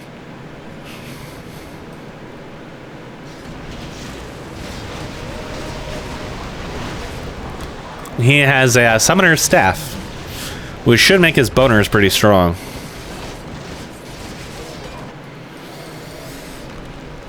I do still have to be pretty careful about killing these guys. I'll use Charm a little bit, not as much as I could have. I actually had charmed a lot of these guys and tried to use them to fight the Urtle at some point, but the crystal golems, but it didn't really help that much. So I think I'm trying to determine what I'm going to do or replace here. I was seeing what options were available. Yeah, there we go. All these green icons. Shatter, Blade of Stormwind. Got a cleave, a little bit of damage, some health. Melee structure orb effect. Doesn't really tell you what it does. I wanted to kill him, but there was so many minions over here. And then Q was over here. I knew I was probably going to die, but I was going to see what I could accomplish. Hint, it won't be much. I can't do too much against Q if he gets a stun on me. Not to mention there's so many minions.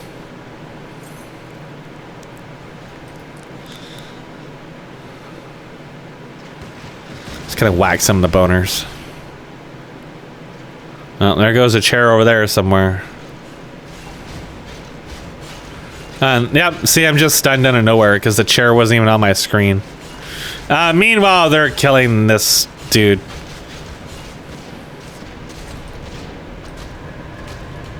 Yeah. I don't have any health, so Q does a lot of damage. He has almost 300 base damage. Of course, he does have Command Aura and True Shot.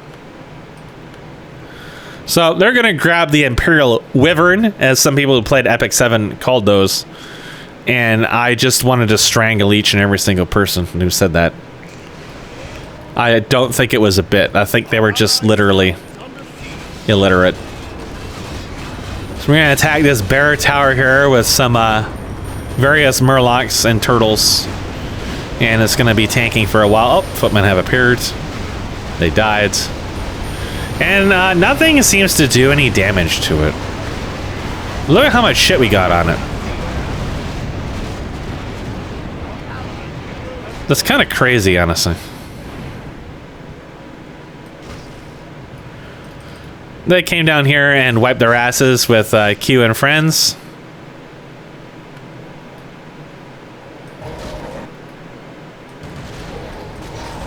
This push was shoved out, doing minimal damage to... I don't know, like... The damage reduction really is just that crazy from hero plus 23 armor, I guess. I feel like they might have something else on them, though. That was nuts. Like, with the turtles and everything on them, I would have expected more.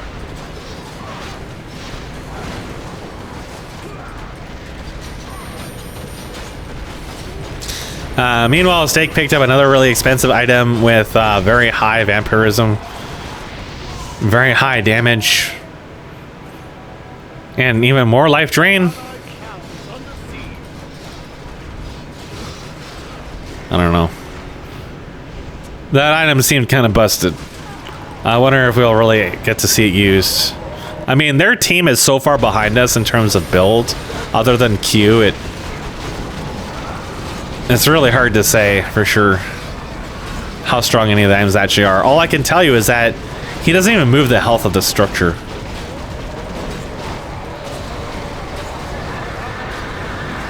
Oh, and now he's going to be immobilized.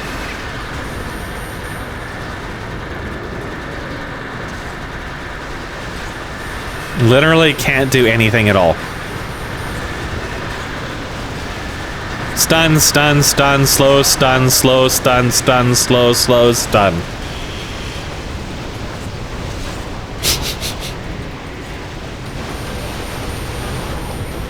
That lolly died to Ricky somehow.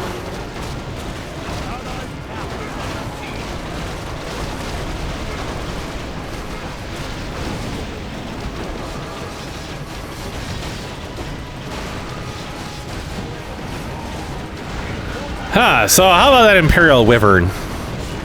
It's over here casting a Howl of Terror that didn't seem to actually hit anything, it looked like. It's very beefy, but the towers and everything will focus on me when I go nearby. So, yeah. It's a very awkward model that doesn't seem to really interpolate very well. Vetreus tried to tank it, and I stunned him. And I have no idea how Mr. Bug died there, but he did. I was in the air. Maybe like a cat killed him or something. This structure is now invincible. And the ballista is taking like 100 damage again. I'm so confused by the way that the demolish works. I know HK has told me how it worked in the past, but... So, the Wyvern has arrived over here. This thing has like 130, 140,000 health. It is just pure beef. It doesn't really do that much damage. It moves the health of these towers, but...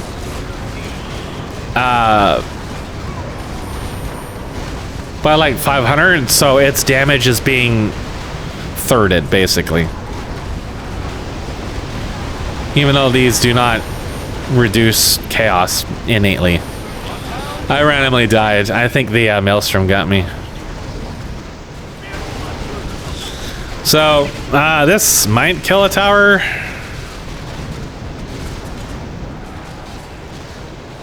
Keep in mind, it's getting a damage bonus. And, HKS is fucked. Lag. He's gonna run away.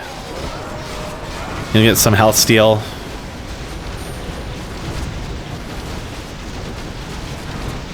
The tower goes down.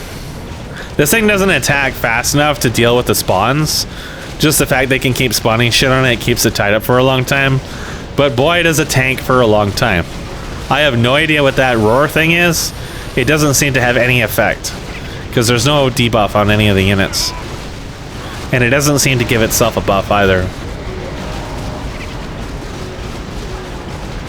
Finally, we destroy that one tower. It only took the most insanely overtuned spawn in the game to do so. And like half an hour. These demolishers have 2,000 health. The Alliance has finally progressed to demolish level 9. This is ridiculous. Ricky's gonna buy some items. Thyaloli possesses a mech suit with 34 armor. That's 67% damage reduction. I have no idea where he got that from.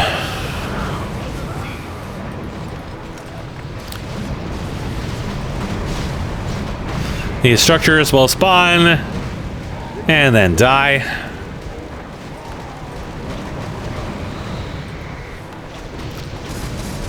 Nobody tried out Phoenix, so we never got to see if Phoenix can be charmed or not. Or fucked up by the Dragonhawk chains, since the spell immunity was removed. Well, hope you didn't need any of your units to move again. I don't know where Thyaloli even is anymore. Where is he? Is he even here anymore? No, he left. He's finally at a full build. Although, he can get stronger items now. The mech suit is tanking this anti-air tower that has 1150 range. That's the same as the mortar team.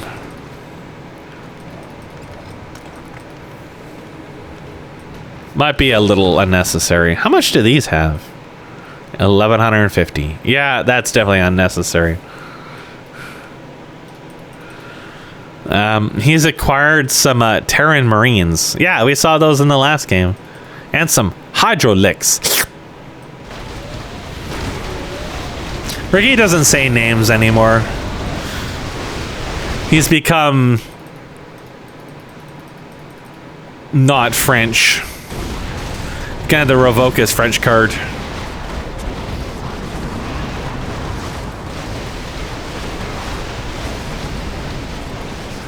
Gotta add some cat sounds to those cats. The fact that these people are too lazy to add sound effects. I mean, Hogger has no impact sound at all. You just hit things and it just doesn't even make a sound. It's like the pinnacle of lazy. There's fire. The ogre was just chilling out there for a while.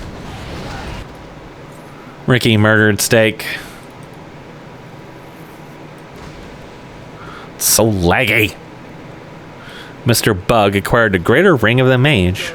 He has a lot of mana. He really just wants to not have to multitask Black Arrow, I guess.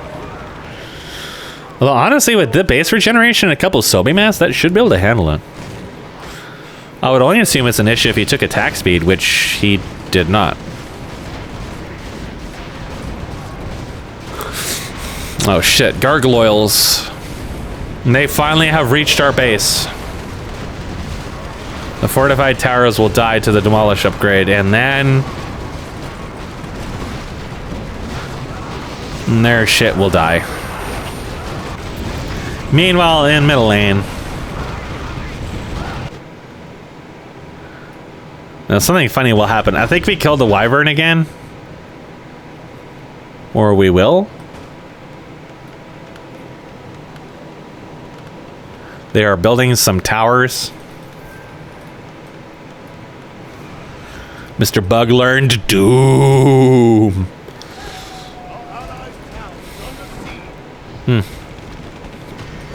Oh, invincible.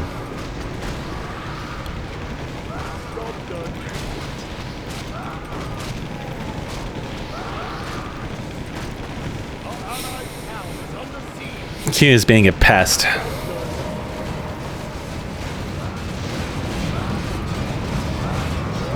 I'm still thinking I can accomplish anything by being over here. Nope. I definitely accomplished nothing with that. So laggy. There is a Ricky. HKS really wants the Ricky. HKS died. It's just erased. Our little wave here will accomplish nothing. There's some men. So instead, I decided to go help out Thyloli.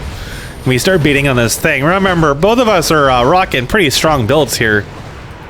But we don't really do any damage to these structures. And then they're invincible out of nowhere. Deputy Dad is on the case. I pick up some coins. It's not like they need it.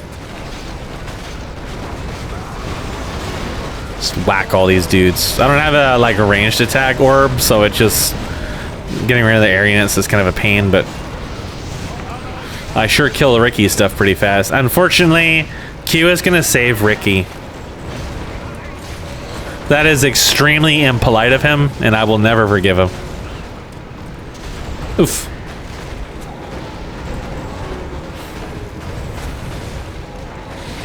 The Demolishers just erased that building when they finally got a chance to attack it.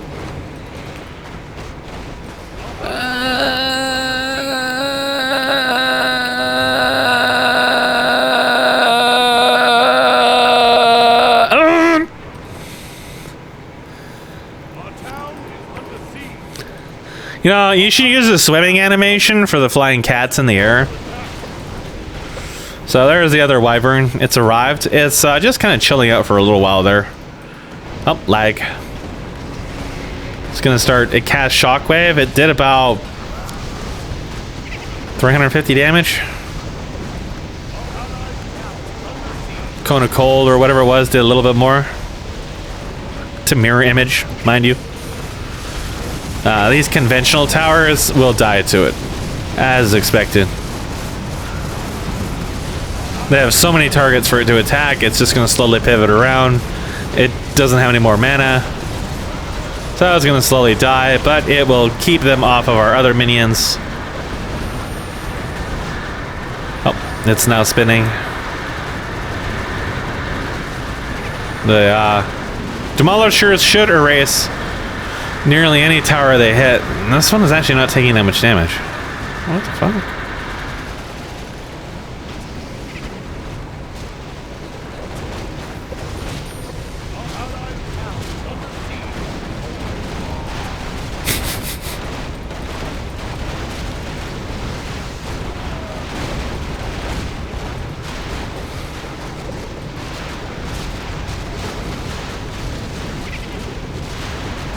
Now we're just the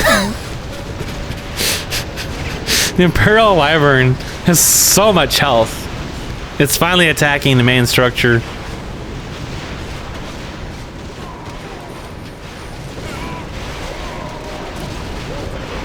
Trying to murder that Frenchman. If he stood in the flame strike, he definitely would have. Oh, he did die. No, that was it. That was HKs.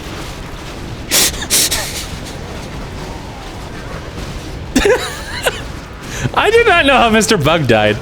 He just fell over dead for no reason. The Imperial Wyvern is gonna die again. Jeez!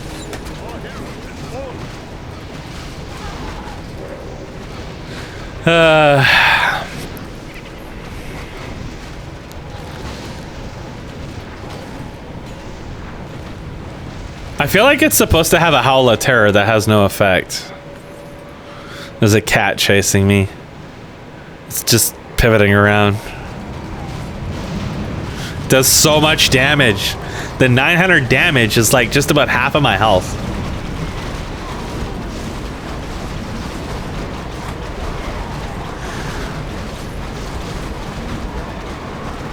Like I can't sustain that. If Ricky goes near me with that and he actually hits me with multiple of them, I will just die. So I'm kind of like trying to tickle him out.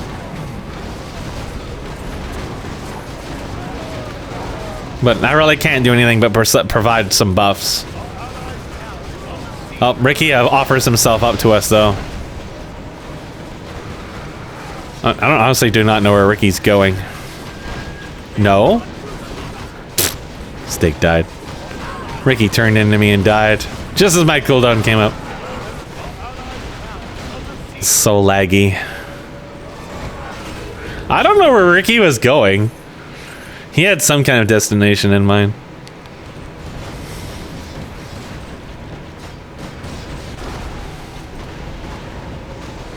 AI hero summoning altar. Yeah, he did try to implement an AI framework of some kind.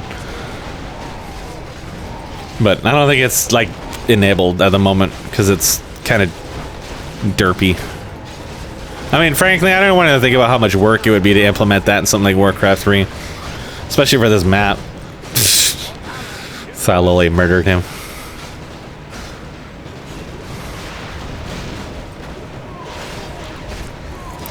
Thought Lily can pick up the item I have and replace an axe with it. Or the item that Steak has and get like 5 times as much sustain. I don't want to think about like how busted that lifesteal item is going to be on an actual like attack speed hero. It's going to be a lot different than the 20% that you capped out on with the broken Mask of Death, especially on ranged where you can't benefit from vampiric aura.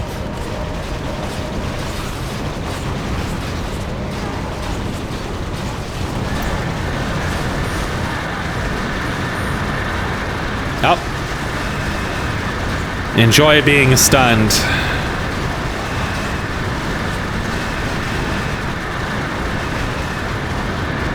I can't believe they're actually repelling this attack. They really are. There's some siege on it hidden in here, though, I think. No, maybe not. Maybe it's just the war clocks. And the fact that Lolly has been attacking it non-stop. Oh, never mind. He died. They really did! They survived! Wow! That's incredible. I never noticed that. I think I was busy trying to figure out why it took so long for me to kill these buildings. I could have actually just ended the game, I guess.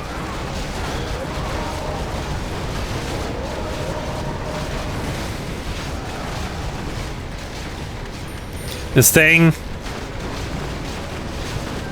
It's taking okay damage from Steak. I mean, in comparison to the Demolishers, but... I mean, our builds are really crazy.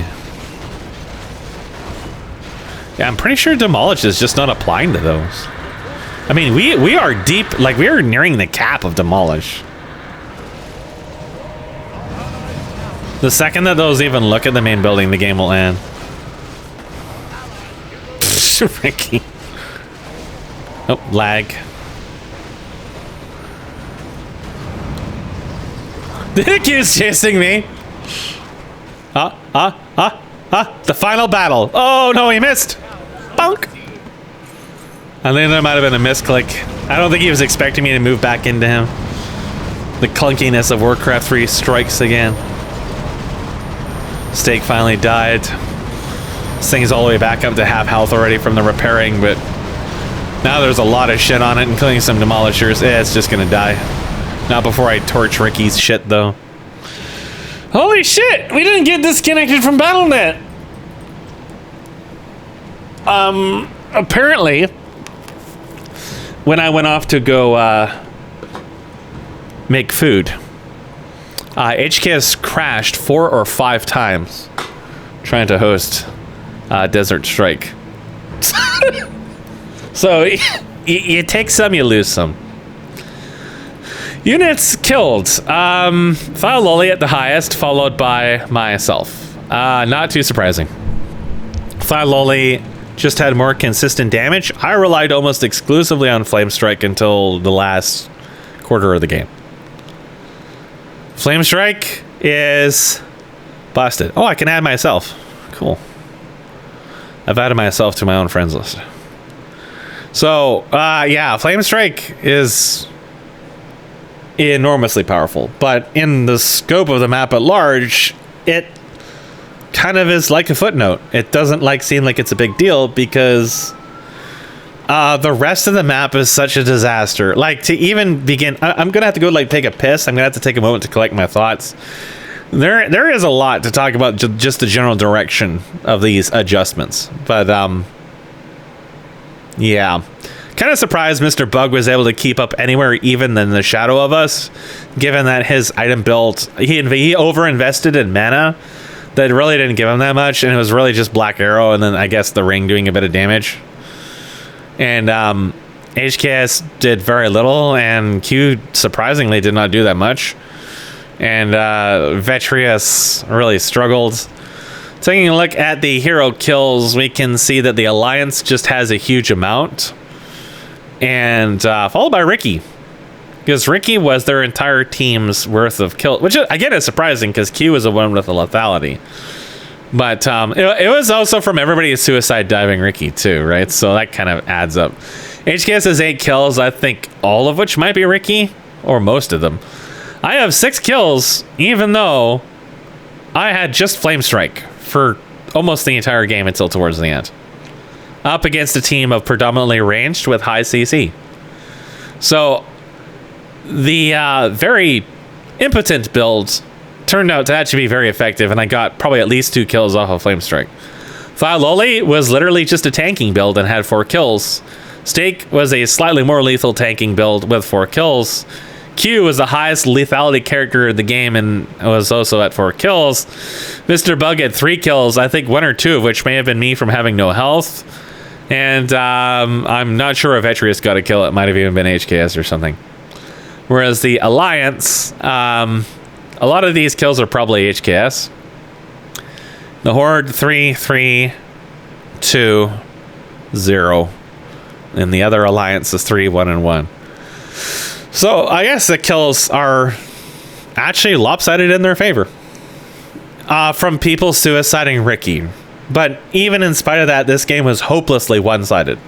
There was basically nothing their team could do at all. Only Q really had killing power against us. Nobody on their team could withstand any damage whatsoever. And all of our team was melee, and it was still that hard for them to control the camps.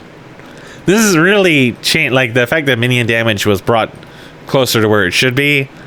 And the fact that we had Vampiric Aura, Boners, and Flame Strike early on, and the fact that their team just didn't really have anyone outside of Q that really did damage. Yeah, it was a little abnormal, but that's how it turned out. Is the what the fuck? Look at this. Look at the gold income difference. The Alliance, one member, has half the gold of the Horde. Half. That's really crazy. Really crazy. HKS is at 53. Thalow's at 52. I'm at 52. Steak is 52.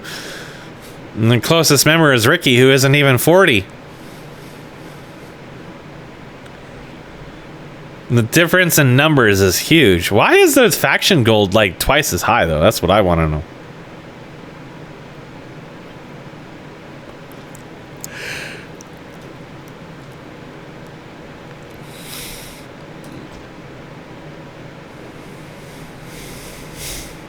Man, well, there's a lot to talk about. Well, where do we even begin? This map has always had issues. It's had issues beyond the wacky hero builds or items or slow, as I mentioned. Everything in the game having slow on the Alliance side and being unable to do anything as Horde.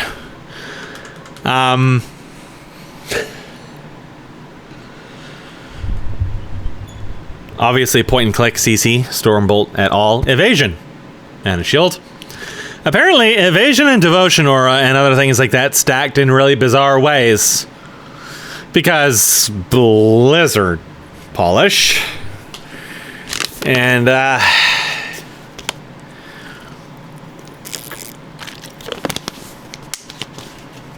well, Blizzard polish.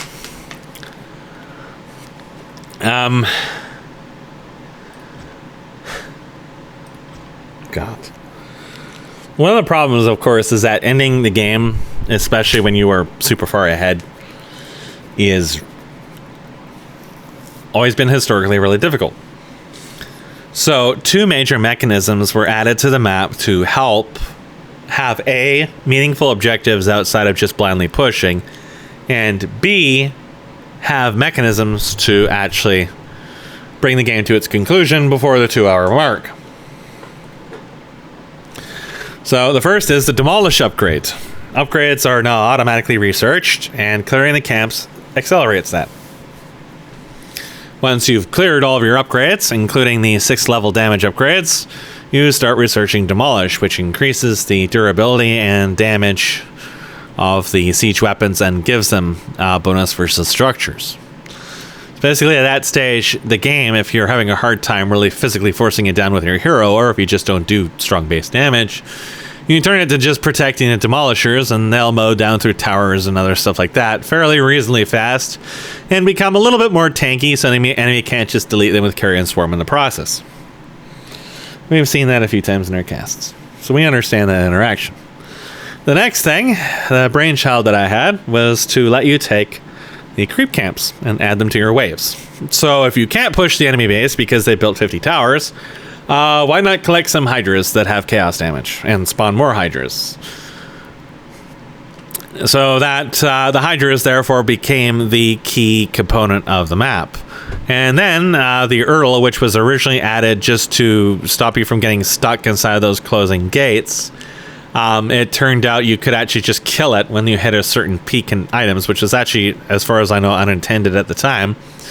And he got spotted with the waves, along with everything else. And turns out he was actually good for pushing, and so that that became a feature, actually. I believe that's how that went. Back then, he had divine armor and everything. So killing him was, well, it was a little bit of a task. It kind of required you to have mana bomb and sustain or something like that. Or bash. Acid bomb, not mana bomb. And then Crabnar got added because Urtle was in one spot, so we added a different boss to the other one, and Crabnar was kind of similar, but not. So now we had alternative objectives that, because they had been nerfed a little bit, they could actually be cleared relatively early into the map, especially by using a combination of wards and acid bomb. Before, to kill the Urtle, one of the tricks that High Zealot would do, for example, and I think Q would, they'd build chaos towers around their gated spawns. Which the way of dealing with that was actually to kill the turtles on the other side to make the Urtle reset. And yeah, the towers would also die pretty easily to demolishers when they got attacked.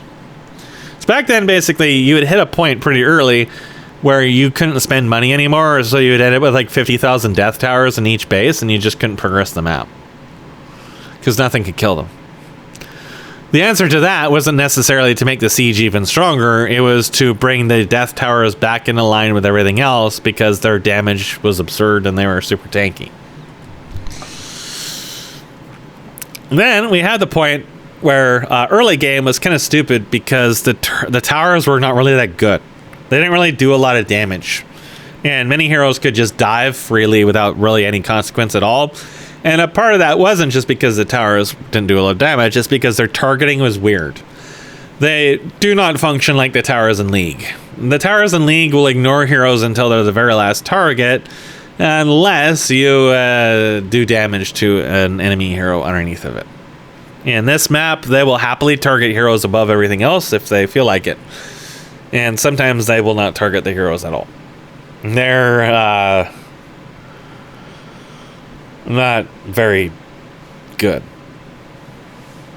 And in general, they went down very easily, which meant protecting your jungle early on against a team that had a very jungle-dominant team composition could prove to be basically impossible, and then you would get a snowball, which resulted in the maps ending sometimes in 30-40 minutes.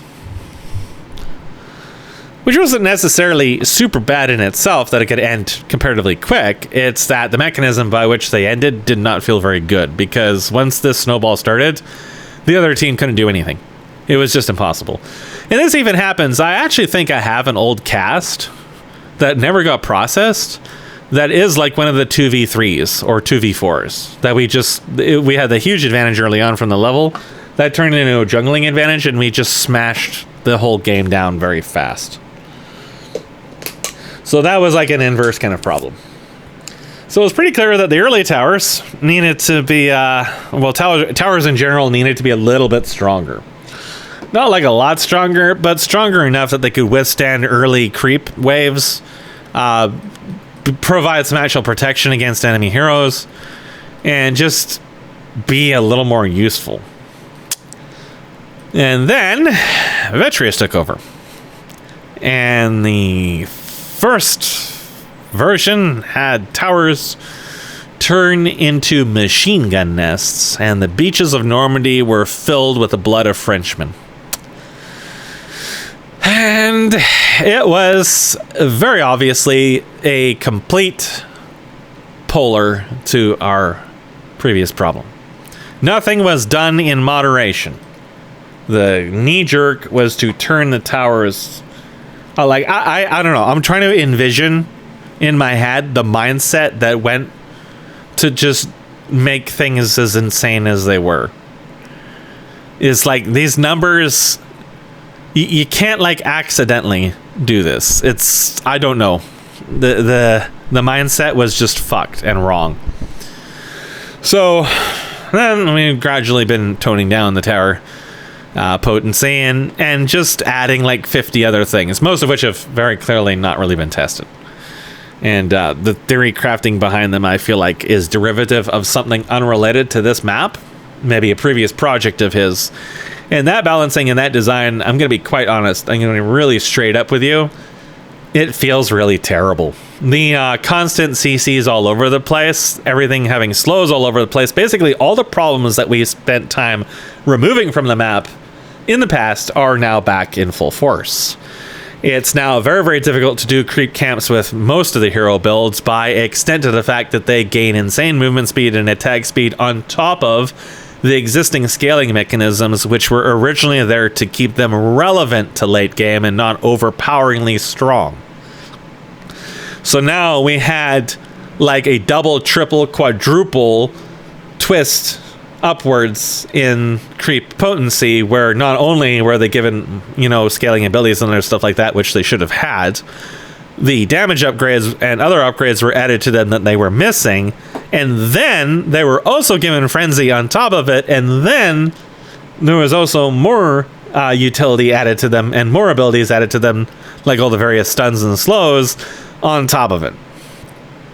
So they just like flew up in power level. And now the response to this, now that the minions are even stronger, the mindset is, well, now the defenses need to be stronger so that they don't just wipe out the map. Okay, it's honest, but then the defenses just like got turned into Squid Game gachi mode.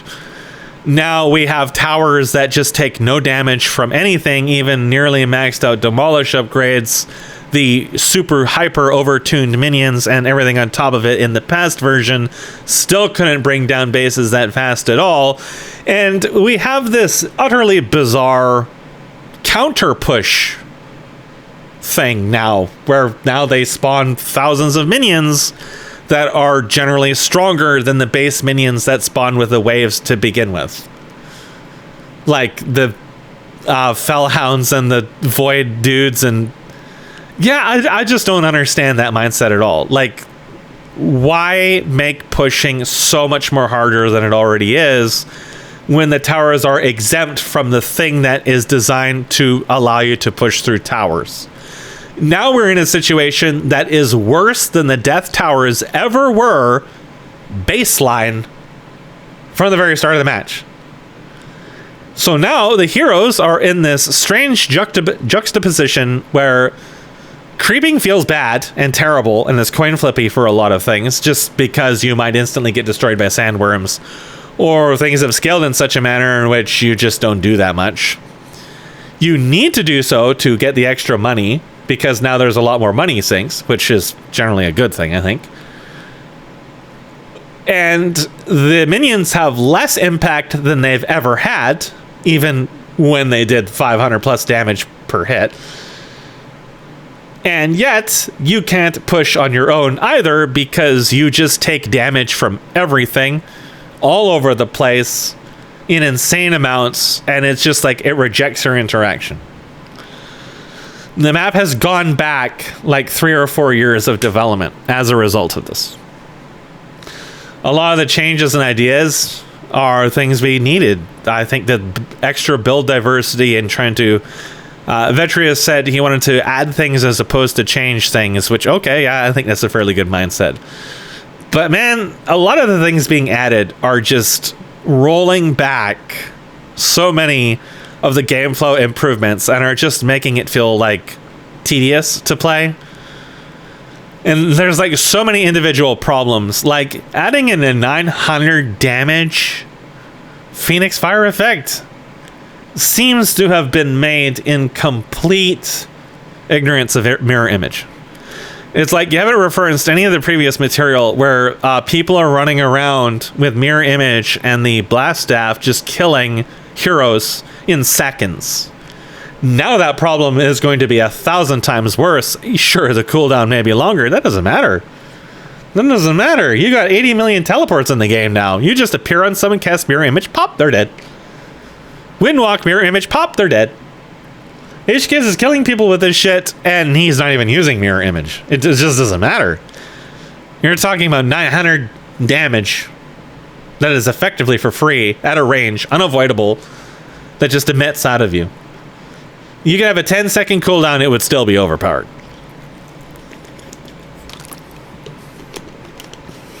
I'm waiting for all this other stuff to be fixed, and for the life drain to be insane and busted. Life drain is one of those things you gotta be really careful about. Life drain on a ranged character in this map feels terrible, because you can't benefit from Vampiric. And it turns out Mask of Death is an AWP, which doesn't stack with a billion other things.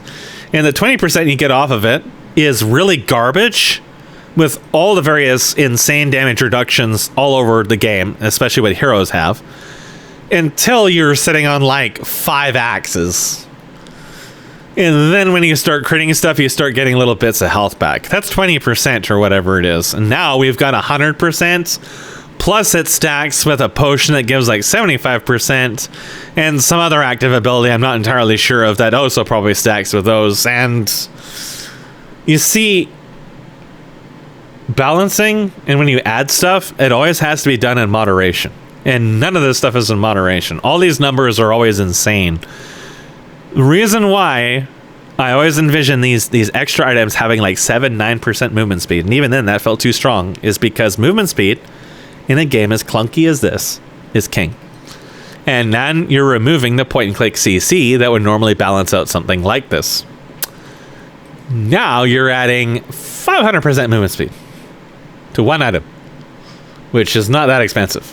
and then another 25% movement speed on another item just for fun.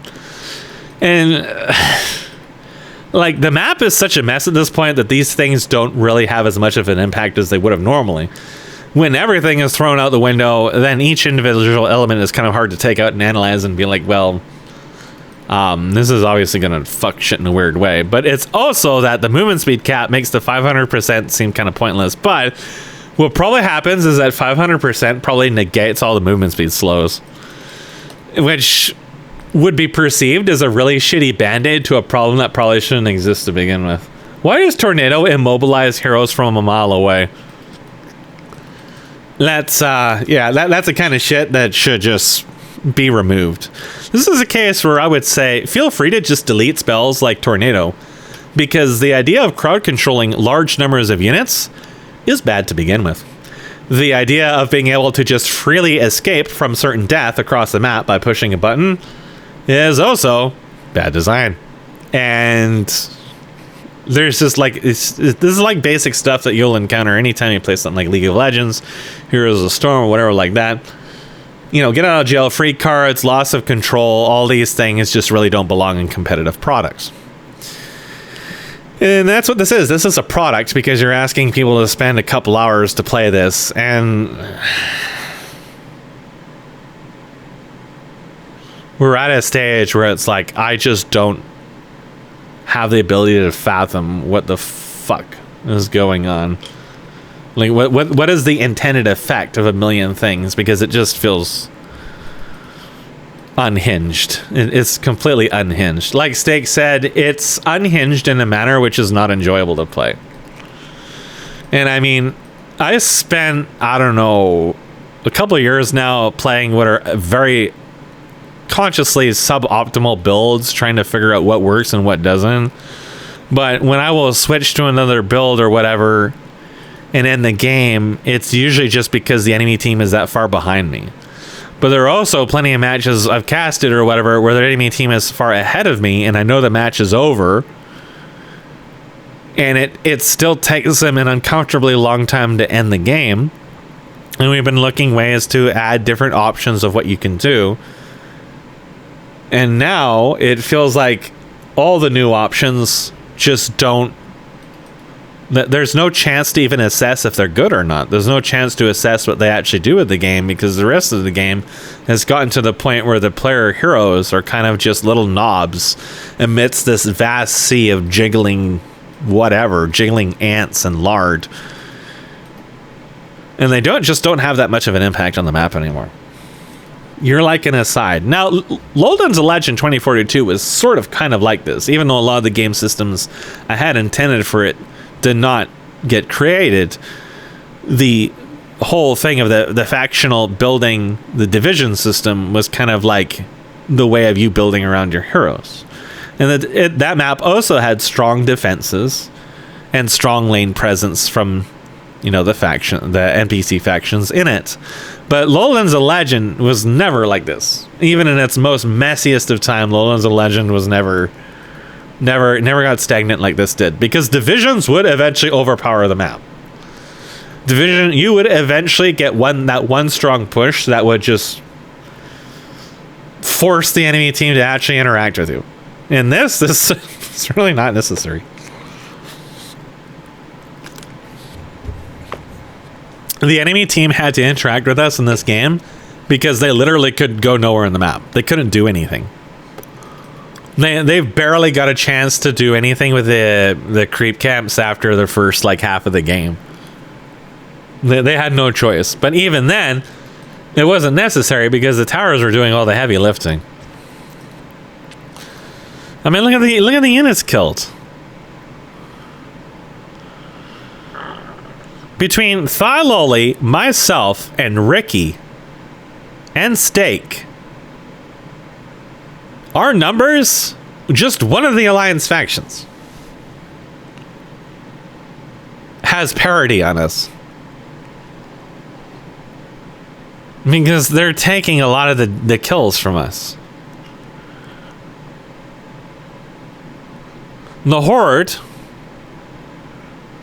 is very similar. The Horde, nearly 3K. That's 3 players. Steak, myself and Thaloli, the Horde, one of the Horde lanes, has taken just about the same amount of kills from us. In the Alliance side, the one Alliance faction, nearly 4K. Ricky, that's more than all the players on the Horde team by a significant, or the Alliance team by a significant amount. Just the one. And each of the other ones is more than any of the other players. That's with people getting summons and other spells. Those numbers represent the entire game, of course, but it's also indicative of just the damage output on this shit. It would be good to compare this to damage dealt, but we don't have that here. The units produced for the Horde is so much higher too. That's the other thing.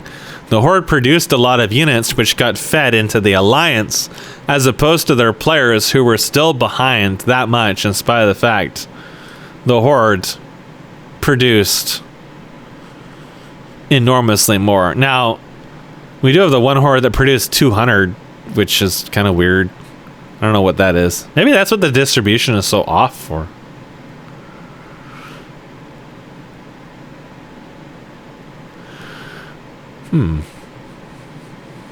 To be fair, I've never really looked at these numbers. They are definitely very strange. Wouldn't that mean the Alliance produced more then? But that could also be due to the spawns. So I guess I can't really look at that much. The Alliance would have produced a lot more units by extent of all the tower spawning stuff.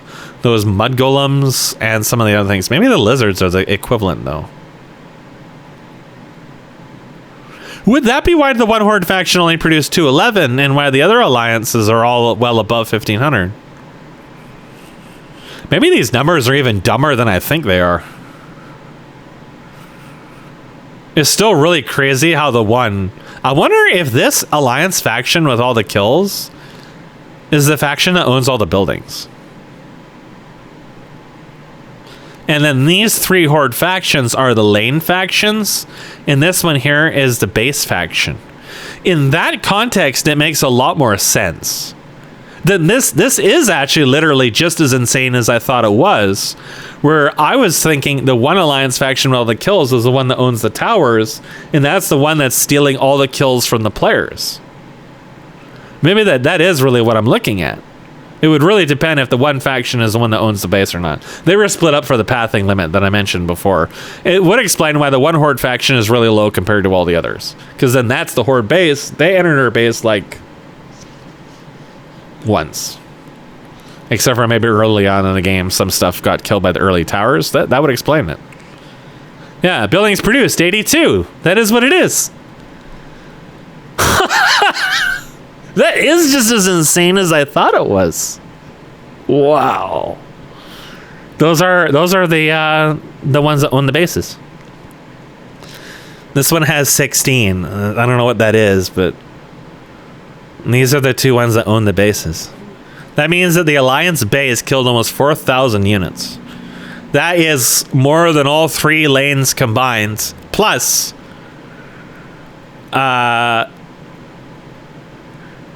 plus a player. Just about the same as Ricky plus the lanes. That'll be 4K. So this is 300 below that. That's... yeah. I would love to look at the damage values. I would love to see the damage values between them. I want to see the base versus all their players combined. For the whole map, regardless of the targets. I bet you the base's damage value for the Alliance is like hundreds of thousands higher than every other thing in the map combined. Just from the towers. It's not like the Monsoon does a tremendous amount of damage. It's just all the combined overlapping AoE. And the fact that it spawns so many units that do a lot of damage.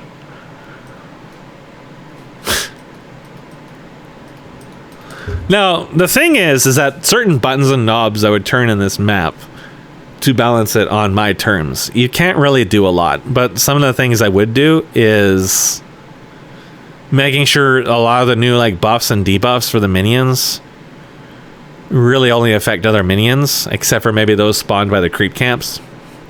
I think it's fine for those guys to be healing the players, That's kind of the advantage of having the creep minions, as they're supposed to be more powerful. I would definitely just like delete everything that spawns units out of the base and counter pushes. That really just like removes all the risk factor of being pushed to begin with. Before, you had to be conscious about being pushed because like Hydra's been entering your base. Now you don't have to worry about that. All the other stuff I mentioned in regards to the towers is yeah, I think they should be brought back to fortified. I mean, at least the NPC ones. I would say the player ones too, or at the very least, if you don't want to do that, if you want to keep their current armor, make sure that the demolishers are actually applying their demolish upgrade to these. I'm not sure how or why it isn't doing that in certain cases, but that should do that. The buildings probably shouldn't become invincible at any point. The players should be able to attack those and do damage to them. The armor values for a lot of these things should be dropped a lot. And I think doing that alone, you don't necessarily need to hit their health too hard because the armor is effective health. So that needs to be reduced, at least. And I can't really comment a lot about the items because we don't really see them. I just know that at some point we're going to hit a stage where that lifesteal is exposed to be really stupidly strong. Especially since there is a lot of extra tanking items in this now. I feel like in certain physical versus physical matchups, which we haven't really seen yet, especially with the new items, a lot of that's defined by sustain. And I feel like we're going to see some ugly stuff with that. When it'll take the rest of the map to be more sane to really expose with that. I do feel like what we can do with those towers that do high damage is drop their damage by about half or more, and then bring up their attack speed a little bit, and then reduce their splash. Right now, it is so lethal to be anywhere near them for most of the game, and we wanted them to be more lethal, but adding splash was definitely never on my list. Especially like 200 damage of splash. This is like, heroes can't approach that. I feel like if we want to keep the defenses at their current state, we should probably start considering not having them instantly erase wards and summons. That was done before because the defenses weren't that strong. So it was very, very easy to overpower them by using like pigs and water elementals and serpent wards.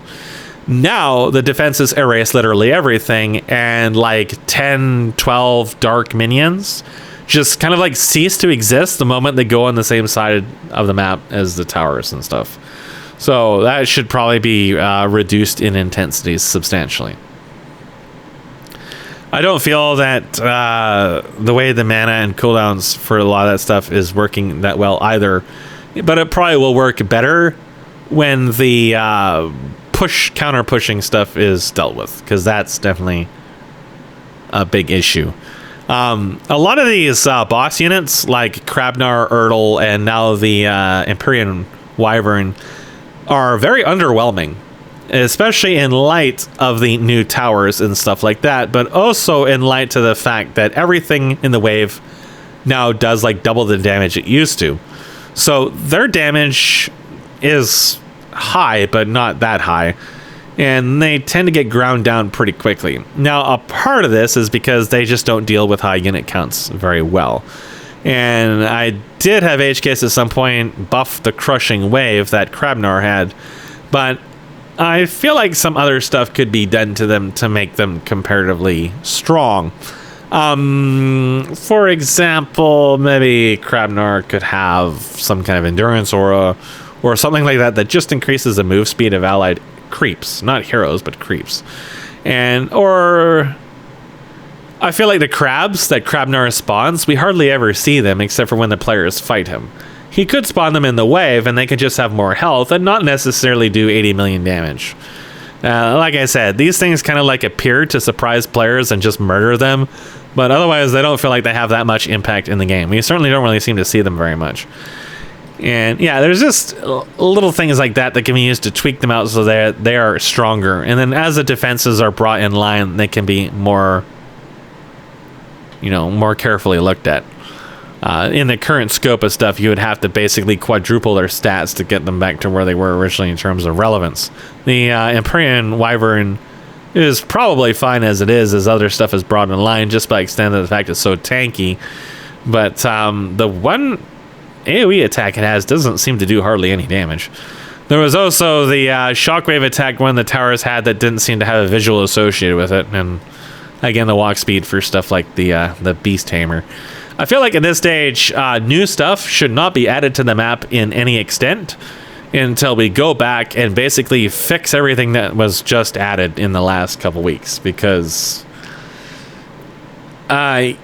yeah, it's in dire need of being just completely readdressed, probably from the ground up in every aspect.